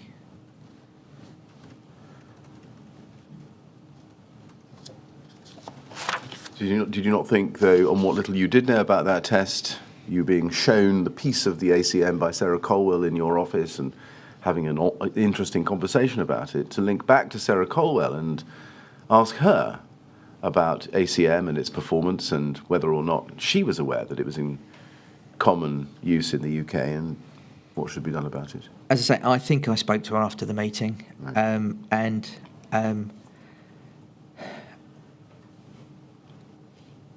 I'm not blaming the people that are at the meeting, but I'm surprised, given that there were a group of people there that knew more about the cladding industry than me and were more expert in fire engineering and fire science. A sense of urgency didn't emerge, and as I say, I wonder if I'd been there in the afternoon, perhaps I would have. In the second part of the meeting, I would have realised that we were dealing with something much more severe than I had. Did you consider in 2014, or indeed any other time, that the use of composite metal panels with a polyethylene core in the facade of a residential high-rise building would present anything other than a grave risk to the lives of the occupants in the event of a fire? I didn't recognise the gravity of it. And Sarah Colwell was asked that question, and her answer at day 233, patient 197 at 10 to 19, was that she said, I would have been very concerned with the use of ACM on the outside of a building. That was her thinking. Debbie Smith's thinking was that ACM with a PE core was, and had been so since the early noughties, that it should never, ever be used above 18 metres. Were you not aware of the views of ACM with a PE core espoused by Dr. Smith or Dr. Colwell? Not in terms of the severity of it. So I think discussions I'd already had previously, I'd said I didn't think it met the requirements of the regulations, but I didn't recognise just how bad it was. Right. Did you not absorb that view about ACM with a PE core either from Dr. Colwell or Dr. Debbie Smith during the 9 years you were at the BRE half the week? No. Can we take it that you never caused or carried out or caused to be carried out any checks or any inquiries of any kind about the use of ACM PE core panels on high-rise buildings in the UK at this time, or how widespread that practice was? That's right, I didn't. Did it occur to you when you read these minutes that if, as is set out there, as I've shown you, the guidance in 12.6 and 12.7 was not being clearly understood by the cladding industry, then at least some parts of that industry may be considering that ACM panels achieving Class 0 or Class B were acceptable for use over 18 metres, even if highly combustible? I just saw this as an opportunity to improve the standards of compliance, which was something that we were always working to achieve. You saw this as an opportunity to improve the standards of compliance. So what did you do, having read these minutes? Work with CWCT were proposing to. They were the body that represented the cladding industry, and that the cladding industry turned to for guidance.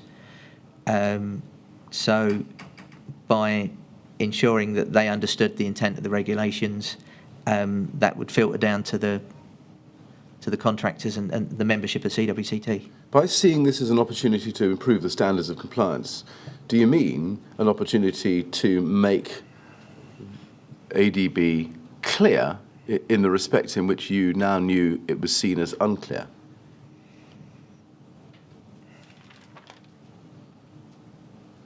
To some extent, I think yes. So what did you do? Well, I looked at those minutes, saw that they'd identified the issue, and that they were, I think they were looking to. It was recognised in the minutes what the provisions should be, or how the provisions were intended to be applied. So they knew that, and they would be able to disseminate to their membership. And I think I saw that there was a proposal for an FAQ that I think the decision was. I think it was going to be raised with me, so I assumed someone would present me with a draft. So I saw that as a positive thing at the time. So what did you do? So I think I spoke to Dr. Colwell, and waited to see if they came up with a draft.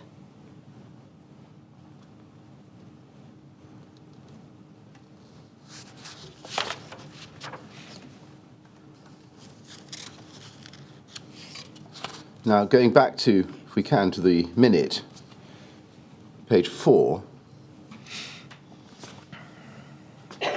on this point. I'm so sorry, CLG 3019336. Yes, thank you. You can see there underneath the italicised section it was stated that clause 12.7 of ADB is intended to prohibit the use of polyethylene cord ACM in buildings over 18 metres, as they are not classed as limited combustibility. This is not clear from the wording of the current clause. The current clause is preceded by a heading, insulation materials / products, which implies that it only applies to insulation. The wording of the main text refers to filler materials, which could be taken to include the polyethylene core, but this is not clear. It was suggested that clarification could be achieved by means of an FAQ. Approved documents can be downloaded from the planning portal. The page for each approved document also has an FAQ section related to that approved document. Sarah Colwell agreed to raise this with Brian Martin. Now, we've looked at that twice. This is the only part of the discussion recording the use of ACM which you deal with in your statement. Can we please go to that first? This is at your statement at page 42, paragraph 119C.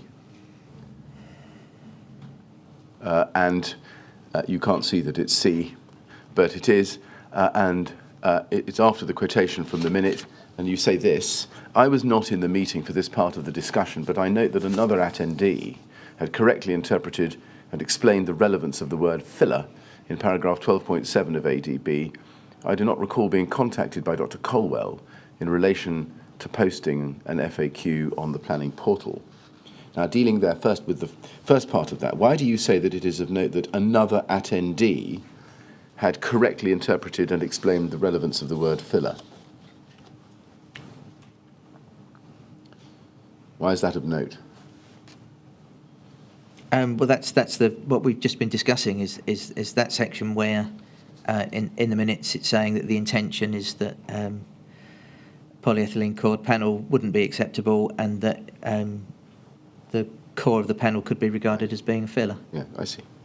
Now then, going to the final sentence of this section, if we can go back to the minute, CLG 3019336, page 4, just above the heading breather membranes, and I read this to you before, it says, how would this affect other materials used for rain screen panels, e.g. high-pressure laminate? Now, there it is again, isn't it? It's the same or similar question that Tony Baker had asked you some 7 months earlier in November 2013. Yes. Yes.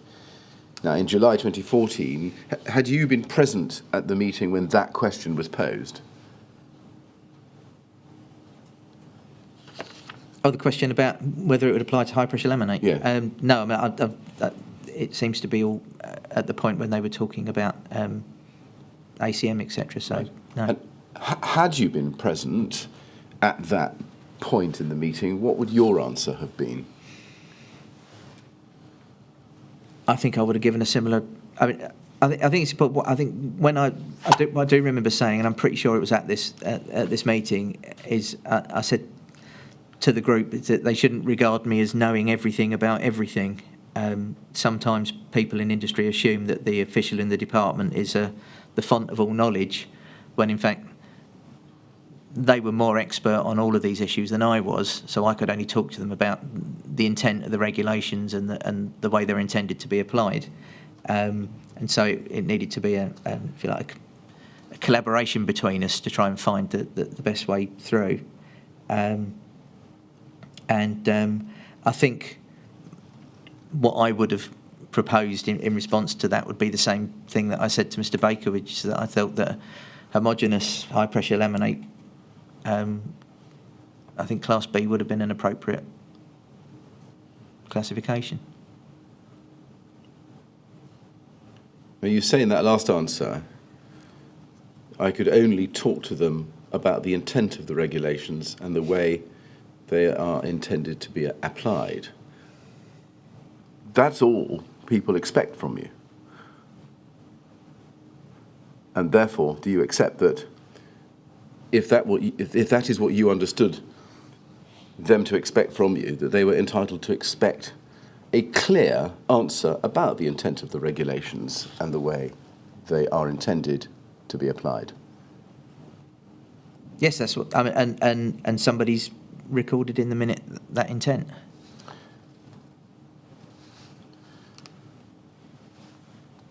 Is that a yes?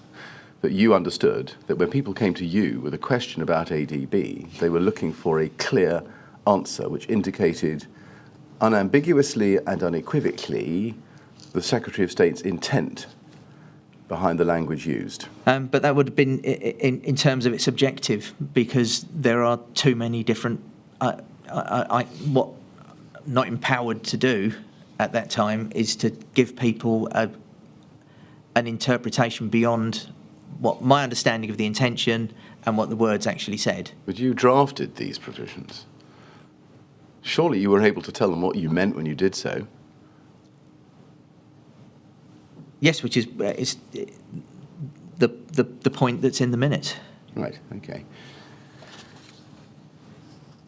So materials such as high-pressure laminate rain screen panels were they, subject to the limited combustibility recommendations in 12.7? I think generally Or not? high-pressure laminate,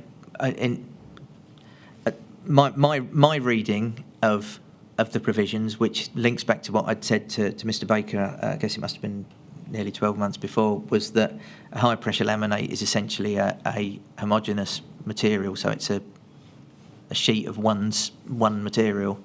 So I would have read that as being a surface, so Class B would seem appropriate, but where you've got fillers or layers or whatever you want to call them underneath, then you ought to revert back to the material of limited combustibility. What, for all of it, or just for the core? Well, high-pressure laminate doesn't have a core, that's the point. No, but when you refer to a composite, fillers or layers underneath. Then I would have referred to the core. Refer to the core. So does that mean, just taking a slight diversion for the moment, coming back to where we were yesterday afternoon and the Baker question, where you've got a composite panel, you have to do two tests. One, to test the surface to make sure it's Class 0 or Class B, and to test the core to make sure that that's Class A1 or A2. Yes. Right. And presumably, would this be right, that the certifying body, BBA or LABC or another certification body, would presumably then spell out the results of both tests when certifying a panel, a composite panel? That presumably must be what you would have expected. Yes. Did you ever see, a BBA or LABC certificate that stated the results of both tests for a composite rain screen panel? I don't think I'd seen any certification for rain screen panels. Well, I don't think that's correct. We know you did see one for the for Kingspan K15 in 2014, and we'll see that later in your evidence. That's an insulation, but that's at a later stage to this meeting. I see. All right. So you never even saw BBA certificates or how it was that the certification bodies were presenting rain screen panels to buyers? No. You never looked? No, I mean, you'd need an army of people to do what you're suggesting I should be doing. Well, take it from me that the BBA certificate for Rainabon PE55 did not state that it had undergone two tests, one in relation to the surface for the purposes of diagram 40 and one in relation to the core for the purposes of 12.7. I'll have to take your word for that, I don't know. Well, now I'm asking you to take my word for that. Can you explain how that is so? If, in fact, your understanding of what you had written was that a composite panel should undergo two tests, one for the purposes of diagram 40 and one for the purposes of the core under 12.7. No, so I've never looked at their certificates, so it's not something I would have been involved with. Now, is it the case that the correct interpretation, to use your word, in July 2014 that you had in mind when you read this minute was that the word filler or filler material extended to the combustible core of an ACM panel such as polyethylene? Yes. And the core of such a product was subject to the limited combustibility criteria, yes? Yes. Yes. So it wouldn't be sufficient then for an ACM panel with a PE core to meet the requirements for Class 0 or Euro Class B as set out in paragraph 12.6 or diagram 40? That's right. Right. So is it the case that your thinking at the time was that you considered that the word filler in 12.7 had the effect of prohibiting the use of ACM with a PE core on high-rise buildings. Yes.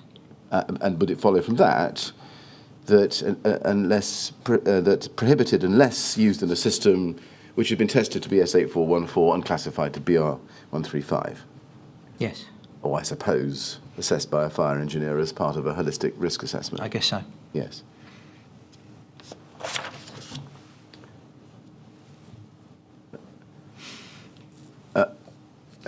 And is that why, if paragraph 12.7 had been interpreted correctly according to you all along, then after the 1st of April 2007, which was the date of the publication of the 2006 amendments to ADB, non-fire retardant panels, using your expression, would have been, again using your expression later, effectively banned for use on high-rise residential buildings?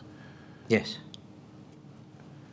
And by non-fire retardant, I take it you mean 100% or even possibly a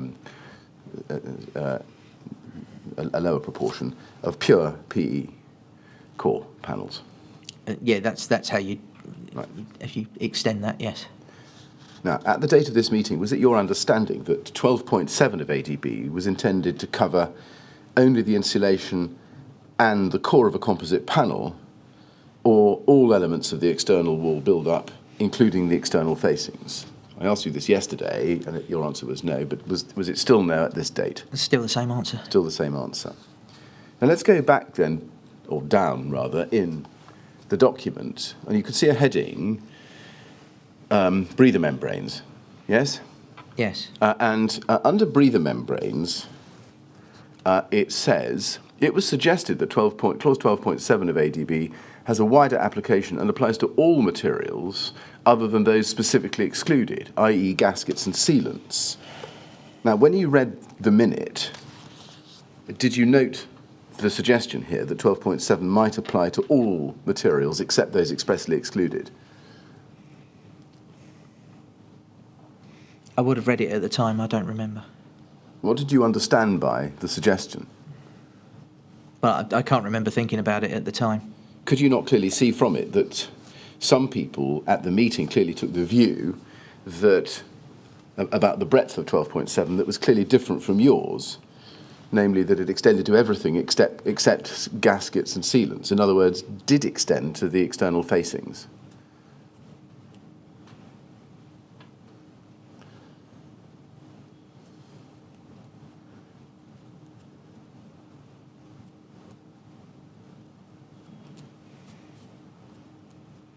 It doesn't refer to external facings here. It refers to all materials other than those specifically excluded, i.e. gaskets and sealants. So that would include the external Yeah, facing. I don't think I picked up on that at the time. Didn't pick up on that. I mean, had you picked up on it, you would have realised, wouldn't you, that this note was telling you not only that the ambit of filler materials, etc., was unclear, what it denoted was unclear, but also there was a big question mark about the scope of 12.7, and on one reading, it included everything in the external wall build-up other than gaskets and sealants. Yes? Yeah, I see your point. I think I would have looked at this and saw that it was mostly talking about breather membranes, and I think they were something I wasn't particularly familiar with, and it was a technology that had become more common in that type of construction. Right.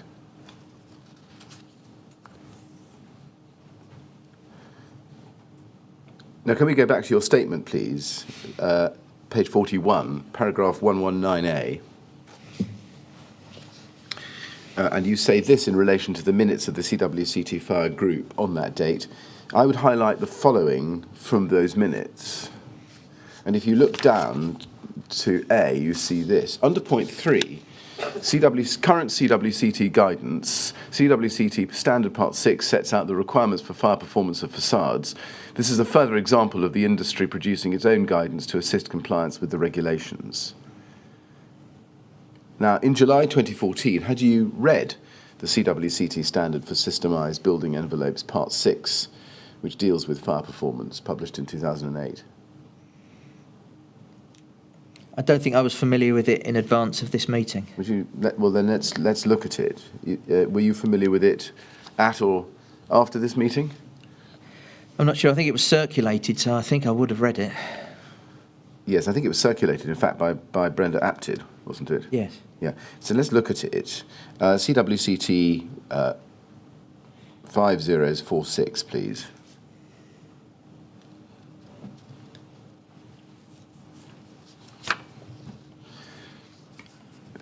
Now, there's the first page, and do you remember when you first read that? I couldn't say when I'd read it the first time. Right.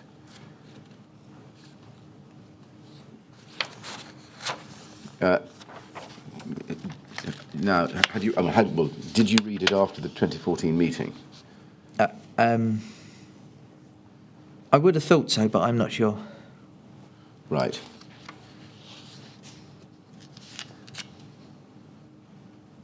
You're citing it, I think, as an example of industry guidance which assisted compliance, yes? Yes, this is typical of most trade bodies produce documents to assist their membership in a consistent approach to particular problems, and that included compliance with the regulations. Yes, and in order to assist with compliance, would you accept that the guidance would necessarily have to be accurate? You'd hope so, yes. Yes. But you hadn't read it before 2014, so you wouldn't have known whether it was accurate in the years between 2008 and 2014. No, as I say, there are dozens, if not hundreds, of documents like this for different sectors, and I wouldn't have been able to read all of them. Right. But you say you read it after July 2014, but you can't remember how long afterwards, yes? I believe so. Yeah. Did it strike you, did you realise when you did read it, that nowhere within that guidance is there any statement which makes it clear whether the core of a composite panel must be of limited combustibility?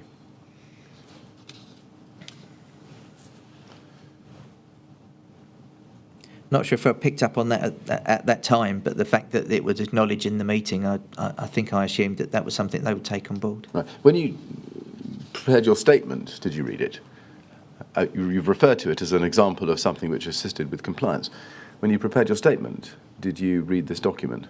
I don't think I did. Really? Well, in which case, how could you say that it was an example of something which assisted compliance if you hadn't read it? Maybe I did. I wrote that 4 years ago. I probably did read it. I've definitely read it at some point over the last 4 years. Right. But if, as we can agree, I think, that nowhere within it is there any statement which makes it clear that the core of a composite panel needs to be of limited combustibility, it is not a very good example, is it, of an industry document that assists compliance? I think I've given you an example of the type of thing that trade bodies produce, and having discussed that with them, it's the sort of thing that you'd hope that they'd pick up on in later editions.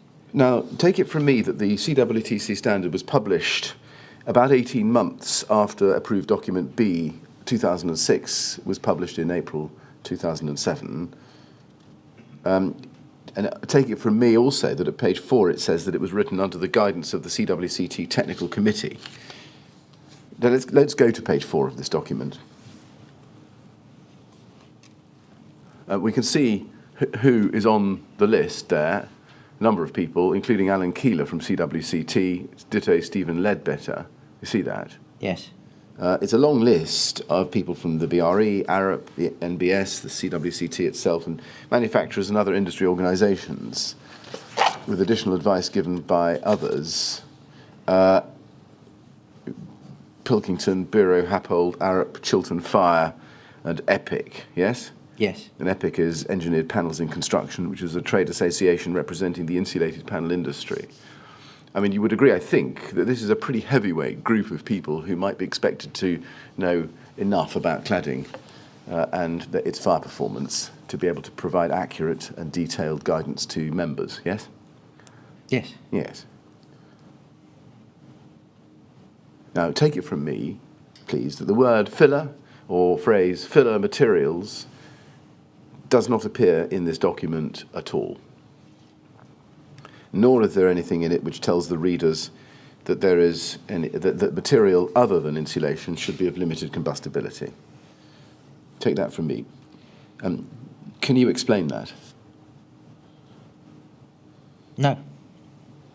Would that not tend to suggest that your intention in putting the words filler material, with the exceptions for gaskets and sealants and similar, etc., into 12.7 had been wholly misunderstood by the industry, the cladding industry?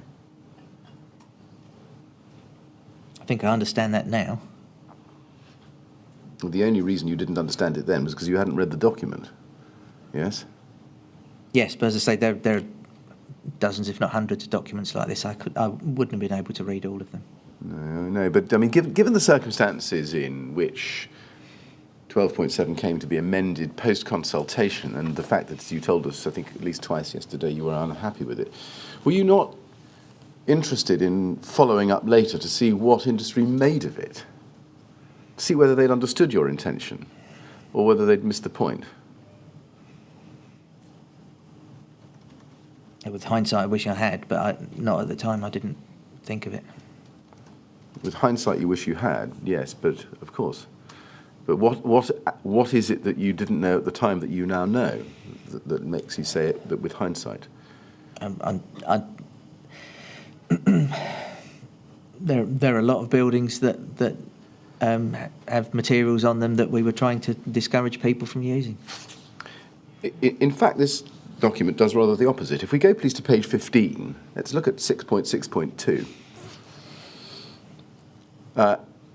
It's under the heading Materials, and under 6.6.2, and I don't think I need 6.6.1, but note it refers to materials in rain screen cavities.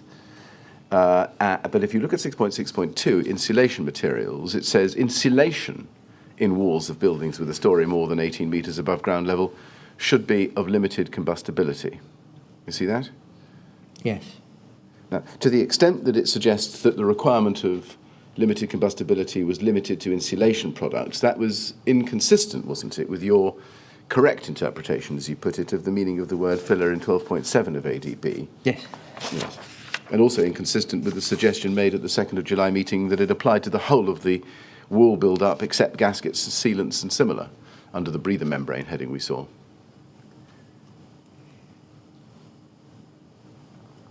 Yes, they to some extent pick it up in the preceding paragraph, but not to the extent I would have wanted them to.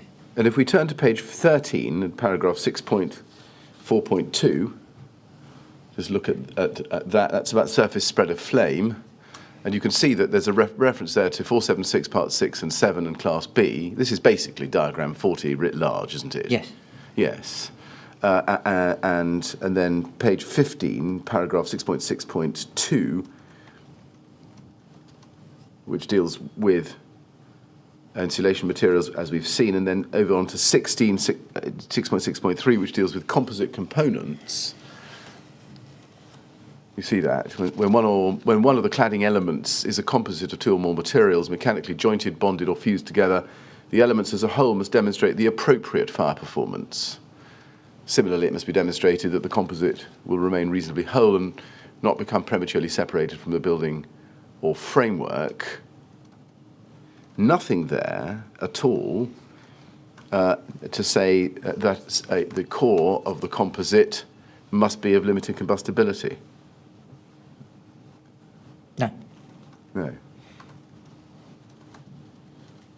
This document is, to all intents and purposes, really the opposite of what you say you'd been trying to achieve by inserting the word filler into 12.7 of approved document B, isn't it? Yes, to some extent, I think it is. Yeah. When did you first realise that this CWC guidance, extant as it had been since April 2007, extant since 2008, did not reflect your 2006 intentions so far as what filler meant? I'm not sure, but it would have been after 2014 or 2015, I think. Right. Do you accept that the meaning you apparently intended for 12.7 filler materials, etc., cannot have been clear to the eminent and reputable authors of this standard? If it was, they didn't reflect it in this guidance, no. Well, there's no reason why they wouldn't have reflected it in the guidance if they'd got the point. Yes. And therefore certainly not clear to any readers of this guidance. Yes? Yes. Yes. Are you aware that this document was specifically drafted during the course of 2006 and the beginning of 2007 to take account of the amendments to the approved document that you had made, government had made? No. It's a shame that they didn't contact us when they were doing it. I don't believe they did. So you say it's their fault for not asking you about it? That's not what I'm saying. I'm just saying it's Right. a shame that that didn't happen. Are you aware that the CWC ran 2-day courses based on the content of this guidance between 2006 and 2010? That's the sort of thing that trade bodies do.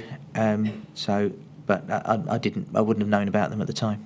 Are you aware that this document remained valid and in circulation right up until the Grenfell Tower fire, and indeed was referred to expressly in the employer's requirements for the Grenfell Tower project itself? Yes, I was surprised that CWCT hadn't taken account of the 2014 meeting. When were you first surprised? Probably after the Grenfell Tower fire.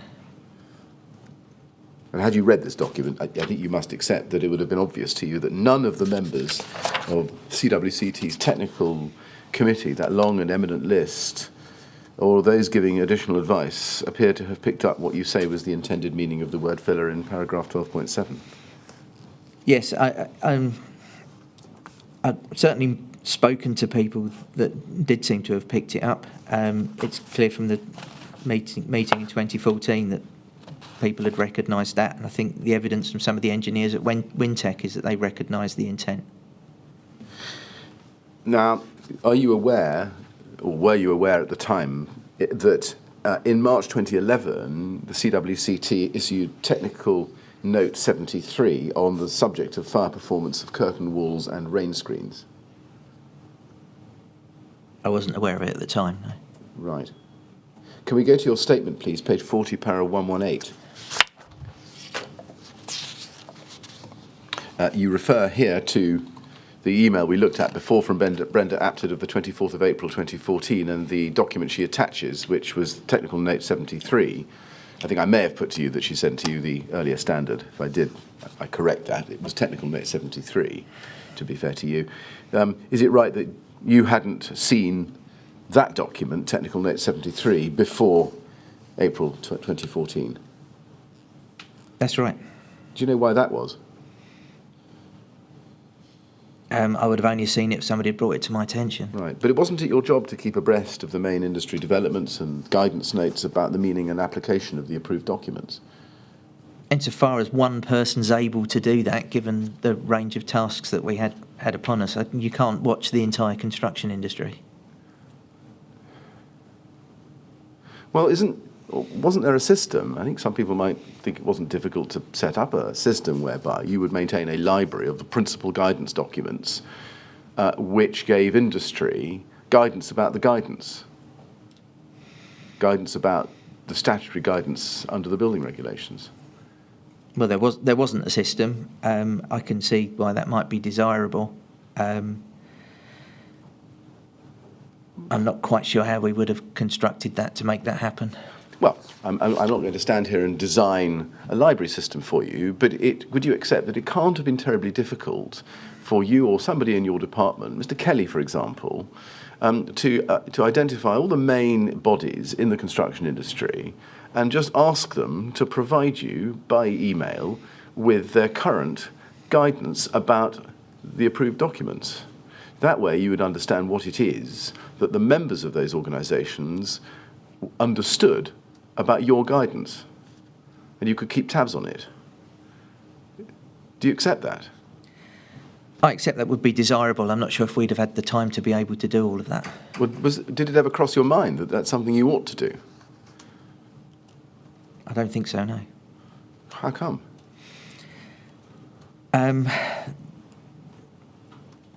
Our focus was on delivering whatever the next project was, and whatever ministers were asking us to do. But your government, for this purpose, were you, as the British government, not interested in what was happening out there on the building sites, out there in architects' offices, out there in building control every day? Or was it just your job to run projects as and when they came, do the amendments to ADB, and, as it were, fire and forget? I think that's essentially, to some extent, the way that the division functioned. Is we produced the guidance, but the responsibility for ensuring, for managing that was with the industry and the building control bodies. Mr. Martin, the responsibility for ensuring that architects, designers, building control officers and other operatives in this industry understood what you were getting at in your drafting fell squarely on your shoulders. That's not the way that it was. That's not the way the division worked, and that's having absolute responsibility to ensure that every architect in the country understood the building regulations. I don't think it's something you could impose on any one individual, certainly not the small team that we had.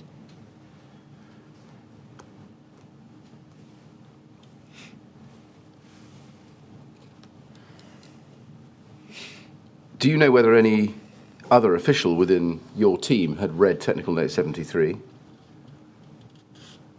I doubt it. Did you read Technical Note 73 when you received it from Brenda Apted? I don't know for sure. I mean, she sent it to you by way of an attachment, and you would have understood from that, presumably, that she expected you to read it, otherwise she wouldn't have sent it to you. Is that fair?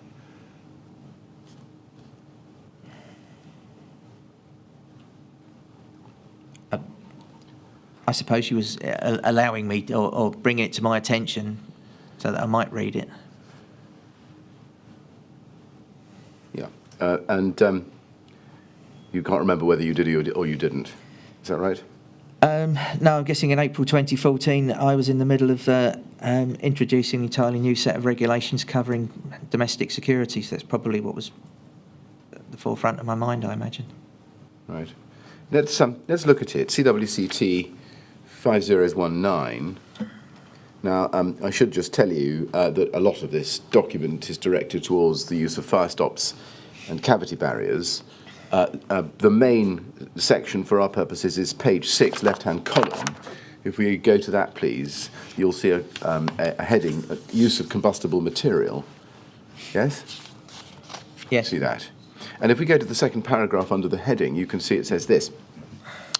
I just want to take you through it. It says this: to satisfy the recommendations in ADB, insulation and filler materials in walls of a building with a floor more than 18 metres above ground level are required to be of limited combustibility. This requirement does not apply to sealants and gaskets, and there is an exception for insulation in the cavity of masonry walls. Similar requirements apply in Scotland and Northern Ireland. The Scottish Handbook also requires every part of an external wall not more than 1 metre from a boundary to be constructed of non-combustible products. You see that? Yes. Now, there's no explanation here, either in this passage I've just read to you, or take this from me elsewhere in the document, of the meaning or scope of the word filler. And no indication that the word filler was intended to capture the core of a composite cladding panel. Did you notice that at any time? I don't remember. And there's no indication at all that the whole wall build-up, except gaskets, sealants and similar, and perhaps, if you like, accepting frames, was to be of limited combustibility. Again, did you notice that? I don't remember what I thought at the time.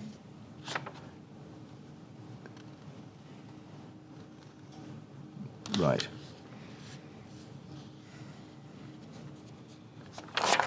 So you didn't notice any difference between the English and the Scottish approaches?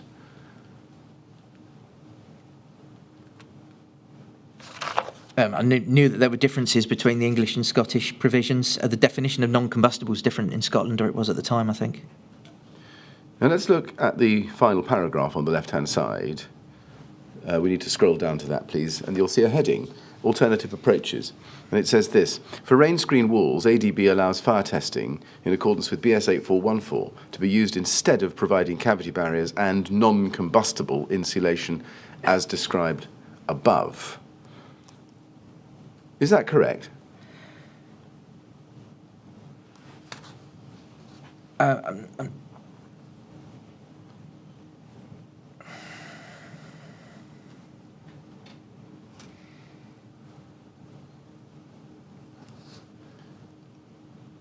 think it could be the question. I mean, cavity barriers is a. I'm not sure I'd have phrased it that way, but no, certainly for some of the rendered systems, they were able to pass BS 8414 without cavity barriers. But I can't imagine. I don't think there's a rain screen system that would have passed the test, so it's probably a moot point. Yes, exactly. Well, it's about rain screen walls, as you rightly point out. But it is testing to BS 8414 in the context of a rain screen system an alternative to the provision of cavity barriers? I don't think that's the way the approved document's phrased. I'm pretty sure you would never pass a BS 8414 test without them. No, I think we're agreeing. I think the point I'm putting to you is that it's plainly wrong, isn't it? Yes. Yes, and the reference there to non-combustible insulation, which you also agree is not in line with the guidance in 12.7. Yes, it should say materials of limited combustibility. Yes, nor any indication here that there's any consideration that needs to be given to the combustibility or otherwise of any part of the external wall other than the insulation. And on your view, that would also be wrong. Yes? Yes, I think it's just flagging up that BS 8414 provides an alternative route, and it's not done that particularly well.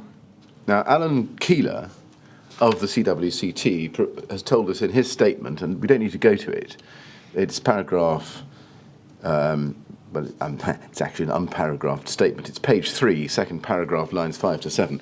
But he says this: I was responsible for drafting this document, that's technical note 73. The draft was then reviewed by the CWCT technical group and selected fire experts prior to publication in 2011.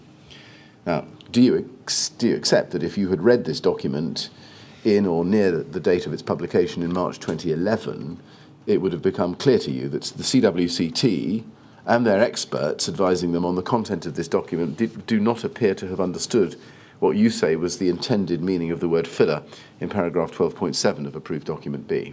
I would hope I would have done. Yes. And do you accept that it would have been important for you to know that the CWCT had got this wrong? At least to your way of thinking. I think so, yes. Yes.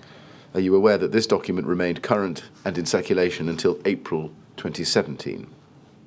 I'm aware now, yes.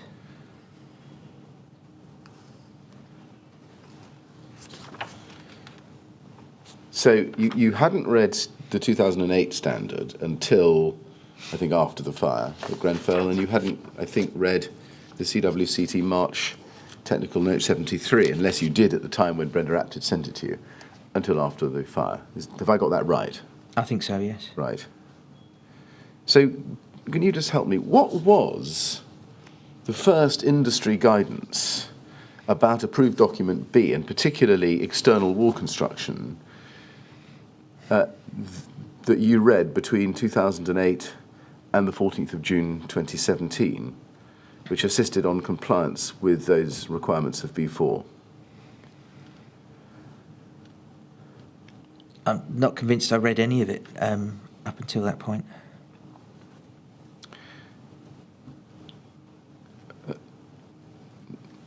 Now, I think it is right, though, isn't it, that you did see a copy of BCA's Technical Guidance Note 18 in 2014. Yes. And just to be precise, you received a copy of that document by email from Steve Evans of the NHBC on the 15th of August 2014. And we're going to come to it, but just as a time marker for you. Do you remember that? Do you accept yes. that? So allowing for that, I think it's right, isn't it, that in the period from 2008 to 2014, you hadn't read any industry guidance at all bearing on fire performance of rain screen cladding or any cladding? I think I would have only come to it if somebody had brought it to my attention and asked me to comment on it. But I've shown you the CWCT guidance notes, but you didn't read those, and you can't think of any others, I think, as you sit there. No.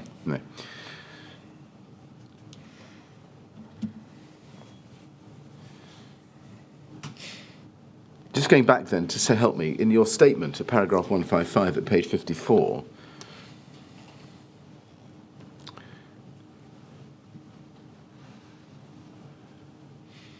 you say,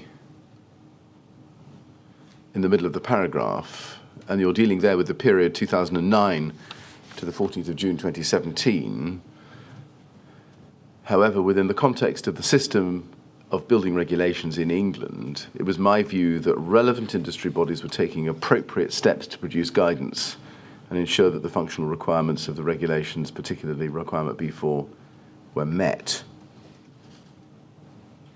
What is the guidance that you read as a result of which you formed the view that relevant industry bodies were taking appropriate steps to produce guidance? Well, as I say, I think the period I'm referring to in this paragraph is in response to the period that was in the question that the inquiry set to me, I think. And what I'm referring to there is we'd had a discussion with an industry body, the CWCT, and I thought they were acting on that. So how are we to read this? You say it was my view that relevant industry bodies were taking appropriate steps to produce guidance. What was that view based on? The discussions that I'd had and what I felt was happening. Well, discussions that you'd had and what you felt was happening.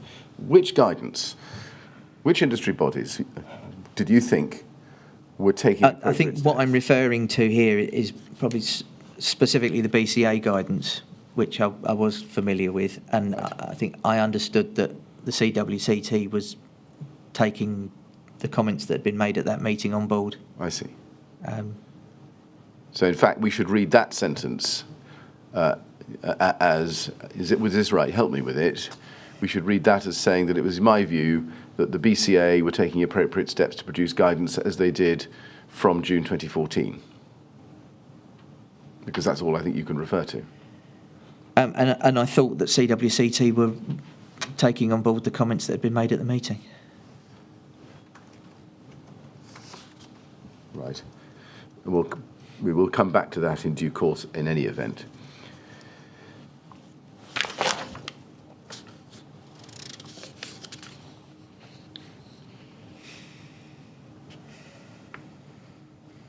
Now, you may not be able to help me with this, but let me see if I can find out. I've shown you in your statement where you said, this is page 42, but perhaps we should go to page 42 of your statement.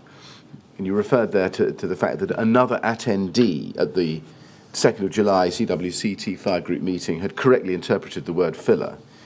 Do you know who it was who came up with that correct interpretation? No. Have you at any stage taken any steps to find out who that was?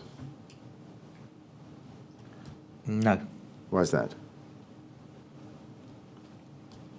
I had no reason to, I don't think. Were you not interested to know who it was who shared your view of the meaning of filler? Someone who'd actually got it right? No, I think I saw it as that it had been acknowledged. Right.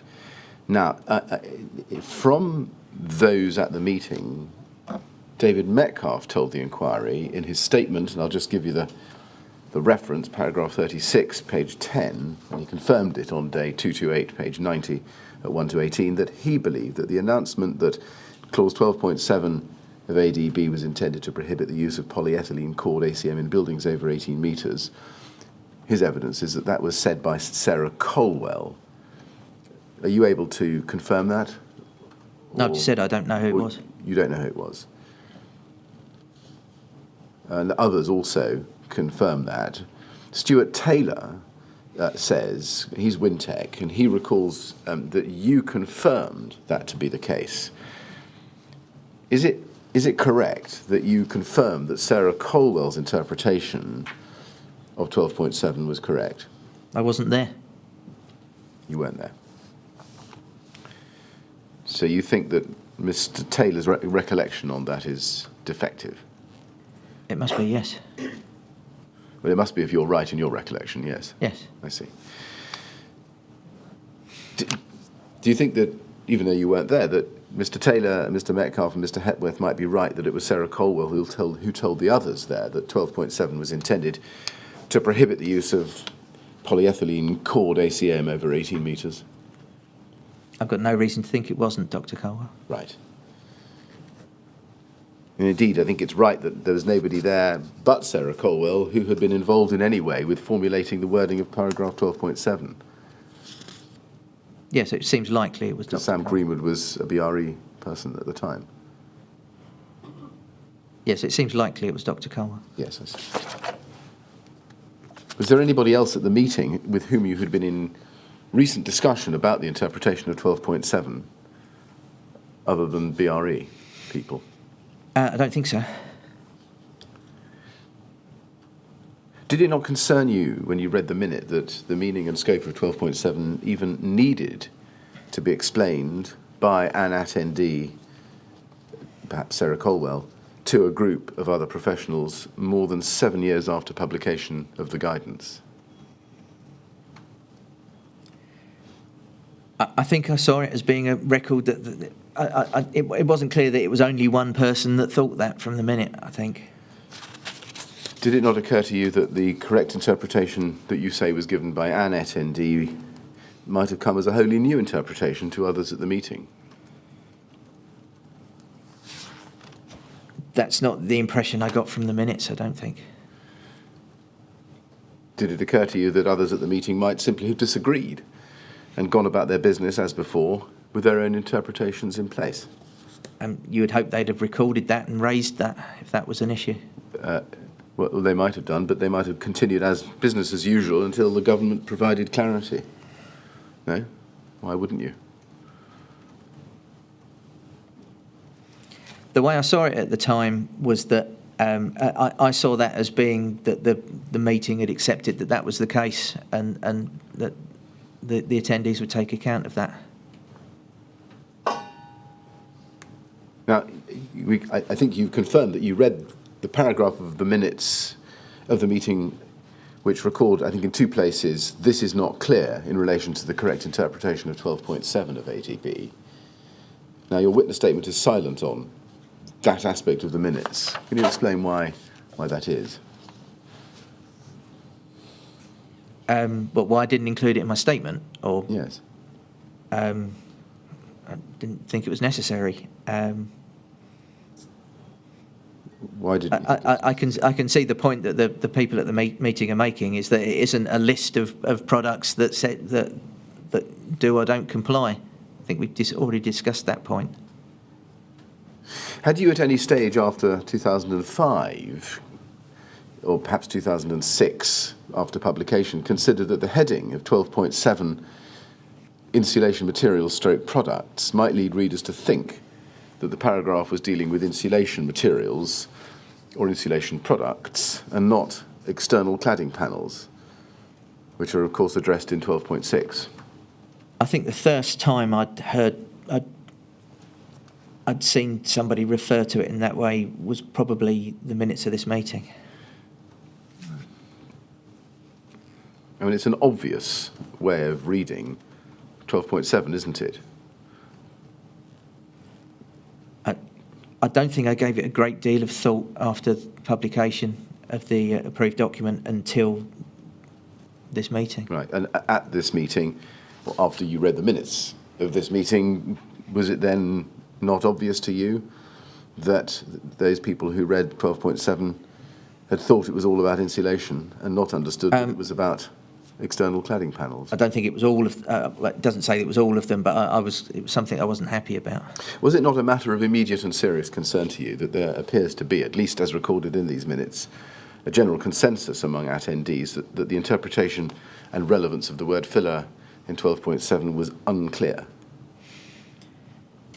I think at that time, I saw this as one of many discussions about understanding of the guidance. I didn't see it as being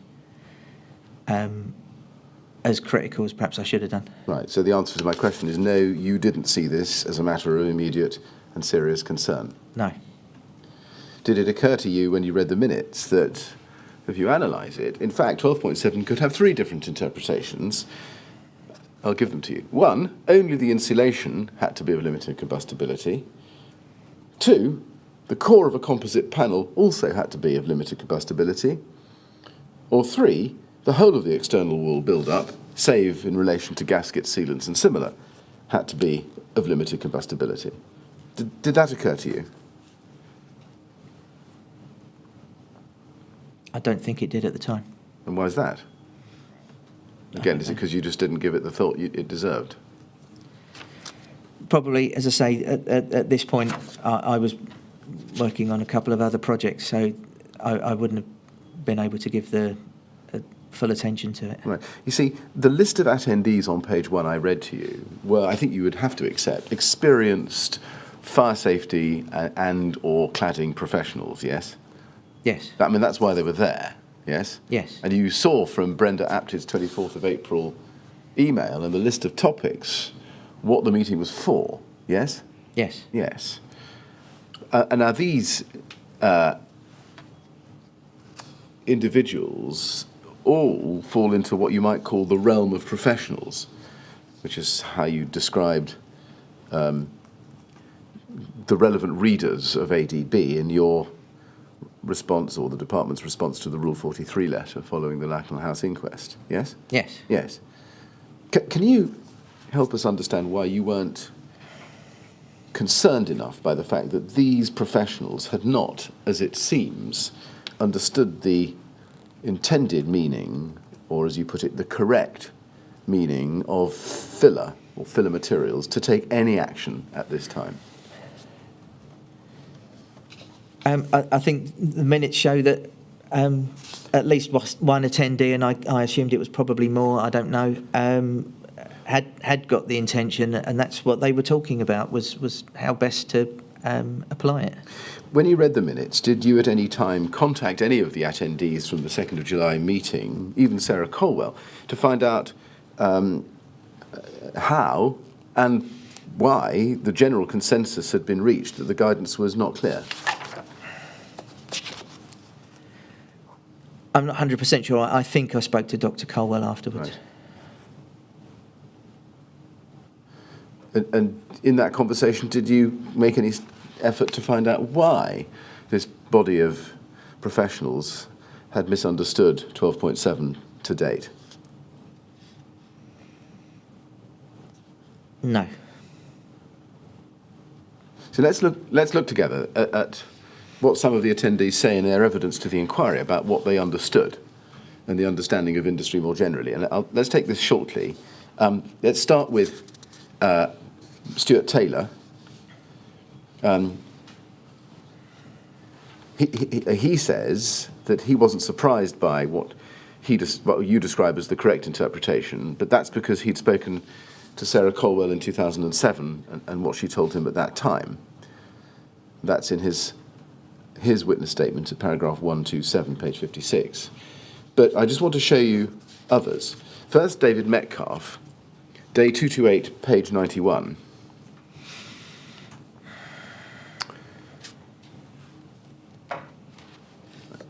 And at line 9, question, so day 228, page 91, line 9, and I'm examining him, and at line 9 I ask as follows: we've seen what you said in your statement at some length, but what was your reaction to Sarah Colwell's suggested interpretation of clause 12.7 at the meeting? Answer: it was very different to the view that CWCT had. Question: right, did anybody at the meeting agree with her interpretation or expression of the intention? Answer: I don't recall anybody agreeing with it. Question: right, do you remember how others reacted to what she was saying in that respect? Answer, I think there was an element of surprise. I think the CWCT view, and that had been formed by our reading of the guidance and also discussions with industry colleagues, was that 12.7 didn't apply to the cladding. So to be told that the intention of that clause was to include everything, I think was a surprise for most people. So just looking at that, it seems that Mr. Metcalfe thought that filler, whatever it might be, did not include the core of an ACM panel. Now, is that a surprise to you, to learn that that was him? Yes. Let's look and see what Simon Hepworth says. Now, he was a designer in architectural metalwork and cladding. He was also there. This is at LMD 701, please. And if we go to page 2 in his statement to the inquiry, he tells us what his understanding of 12.7 of approved document B had been. If you look at 2B on page 1, he says, I'm so sorry, it's page 1. He says, I understood that paragraph, to mean that insulation materials should be of limited combustibility when used behind cladding on buildings over 18 metres high. And then C, I had not understood the term filler material. D, I would assume that the term would apply to a material used to fill small voids, such as those down the sides of glazing units.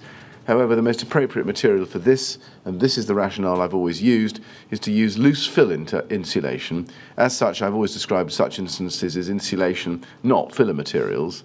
Experience and professional judgment has led me to this understanding. So here's another industry participant who didn't share your view. Again, is that a surprise to you? Well, the impression you're giving is that nearly everyone in the room disagreed with her. That's not what I saw. That's not what I saw from the minutes. Right. No one contacted me after the meeting either.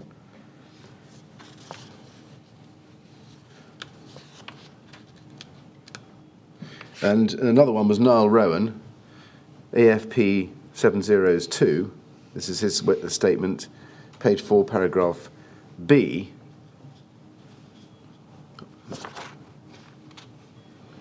And he tells us what he thought there about 12.7. If you look at B, he says that the insulation product, and in my view, that would not be the cladding, because most cladding is not insulating, needs to be of limited combustibility, and that the text in brackets allows certain items to be excluded from this requirement because their contribution to a fire would be limited.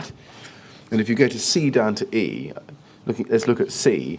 What was your understanding of the meaning of the word filler? At this stage, it would have been either as a proprietary or other fillers used to fix small holes or imperfections, polyfiller, or as a non or limited combustibility material ingredient to include in a composite material, e.g. glass-reinforced polyester, to improve the reaction to fire performance and or make the overall composite product cheaper. It would not be as the core of an ACM or other material. In my testing career with Yarsley and with Warrington Exover, I tested many composite materials, including foil-faced insulation boards and decorative bonded boards such as those comprising high-pressure laminate bonded to flame-retardant particle board, chipboard. At no time would the core ever be referred to as filler. In fact, this is still my view, and the use of the word filler to denote the core of a composite material appears to be a DLUHC construct. Now, I've shown you a little bit of the views out there in the industry in that evidence. Were you aware, as at 2nd of July 2014, that there were those in the industry, like Niall Rowan here, who thought that filler definitely did not encompass the core of an ACM panel? No. How come you weren't aware? I saw the minutes of that meeting, saw that the issue was discussed, and it didn't record the kind of conflict that these statements seem to show. Do you accept that Mr. Rowan is correct, that in fact the use of the word filler to denote the core of a composite panel was a government construct?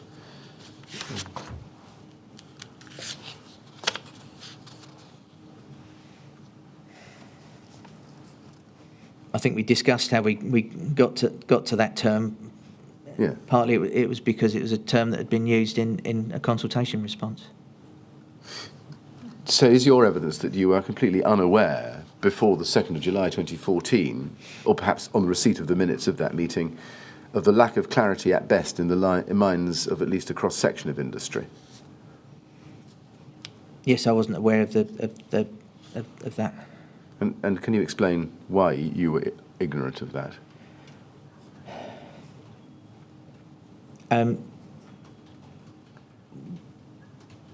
the few occasions where the issue had been raised, I discussed it with people, or in this case, somebody else had picked it up in a meeting, and I didn't get the kind of response that people have written in their statements here. Well, who did you discuss it with? On the few occasions you did? Up until this point in time, it would have been the conversation I'd had with BRE, and then the minutes to this meeting. I mean, is the position that you simply didn't ask or bother about it, or was the position that you knew about this or had an inkling of it, but didn't like the idea that there were these discordant voices and chose to ignore them? I didn't choose to ignore it. It just wasn't something that the various things I was working on at the time, this wasn't something that was at the forefront of my mind. I think people might find that difficult to believe, not just with hindsight, but given the nature of the risks involved demonstrated by the UAE fires at the time. Can you explain?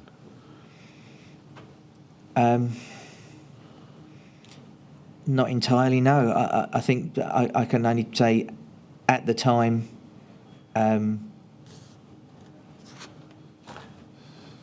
I thought the guidance directed people in a reasonable way, or as well as we could at the time. It wasn't as good as I'd hoped it would be, but it wasn't a question that arose a lot in my normal work, and I was focused on other things at the time. Now let's look at another section of the statement provided by Stuart Taylor of WinTech. That's at WIN 702. If we look, please, at page 81,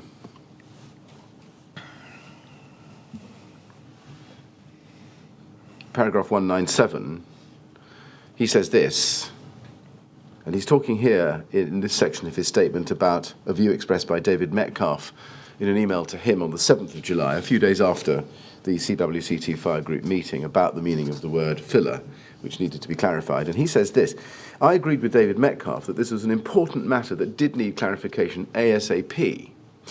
This was because approved document B is a guidance document. If the guidance within ADB 2 2007 was being interpreted in a way in which it was not intended to be, then by definition the guidance was poor. Do you agree with that?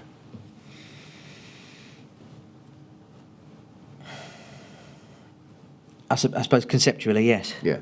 Now, going on, he goes on to say, in terms of facade design, clause 12.7 was probably the most important clause in ADB 2 2007. If clause 12.7 was not being correctly interpreted, then this significantly increased the risk that the building regulation B4 was not being complied with.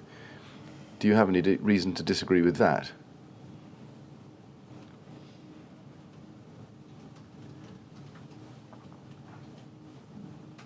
No.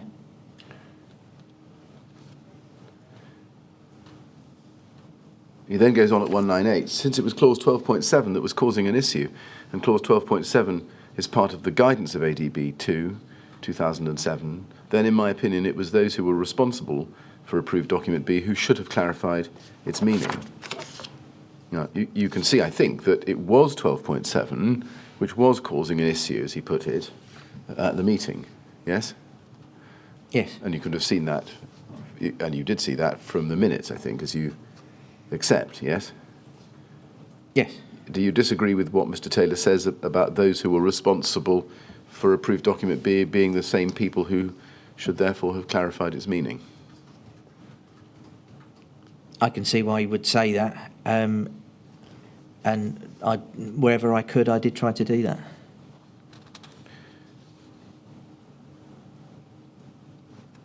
Do you accept that it's at the very least likely that had these matters, the lack of clarity in the language, the ambiguity, the open-endedness, the fact that the word filler was not one recognised in the facades industry, at least in the way you intended it, and the potential for conflict between the guidance in 12.7 and 12.6 would have been flagged up and potentially resolved before the publication of the guidance if the amendments to 12.7 had been consulted on in the normal way back in 2005? I think if we'd had that opportunity, I think I think that would have been better, yes. And even if you had genuinely believed before the 2nd of July 2014 that paragraphs 12.6 and 12.7 gave clear guidance, do you accept that it was crystal clear to you after you read the minutes that at least some parts of the industry did not understand it the same way, did not understand the interpretation of 12.6 and 12.7 that you say was intended? Yes. Yes. Now, even if you believe that the correct interpretation had been explained at this meeting, did it occur to you at any time that a far wider group than this group of 16 ought to have had the matter explained to them in clear and unambiguous terms, industry as a whole? I think I was relying on the fact that they were industry representatives and that was the sort of information they pass on to their membership. Did it strike you at the time that there was an obvious danger that others outside this group might not know that government had ever intended to prohibit the use of this particular external cladding material on high-rise buildings by use of the word filler in a paragraph headed insulation materials / products? I don't think I saw it in those terms, but I saw this as being it was a good thing that the industry was looking at the issue and we were talking about improving understanding of it. What consideration did you give to alerting others outside this particular group to the intended meaning you claim for paragraph 12.7 once you realised that it wasn't shared by this group? I think I saw that there was a proposal to draft an FAQ and thought that might be a good way of dealing with it. Right. Did you have any internal discussions with your line managers, Richard Harrell or Bob Leadsom, after you read the minutes? Not after I read the minutes, no. Why not? As I say, I saw this as one of a number of debates about the meaning of certain different aspects of the building regulations, and there was a way forward with it. So I didn't see the need to escalate it. Well, we'll come to the way forward with it after the lunch break. But before we do, just one or two more questions, if I may. Did the department, at any stage before the fire at Grenfell Tower, clarify in any official or public way the correct scope, meaning, interpretation or application of the word filler in 12.7? In terms of a publication from the department? Yes. No. Why is that? I think after time I felt the Building Control Alliance Guide was an effective solution to the issue. So you thought that the publication of BCA Technical Guidance Note 18 was enough, did you? I think at the time I did, yes. Right. Mr. Chairman, is that a convenient moment?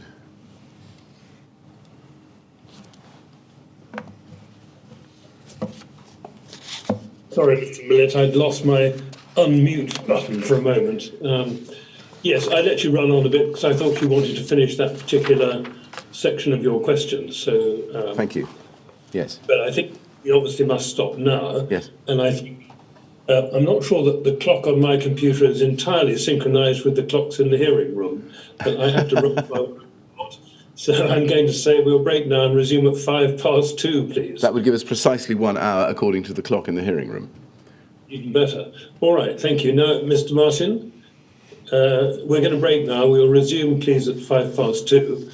And as before, I have to ask anyone about your evidence or anything relating to it while you're out of the room. All right? Yes, sir. Thank you very much. Would you go with the usher then, please?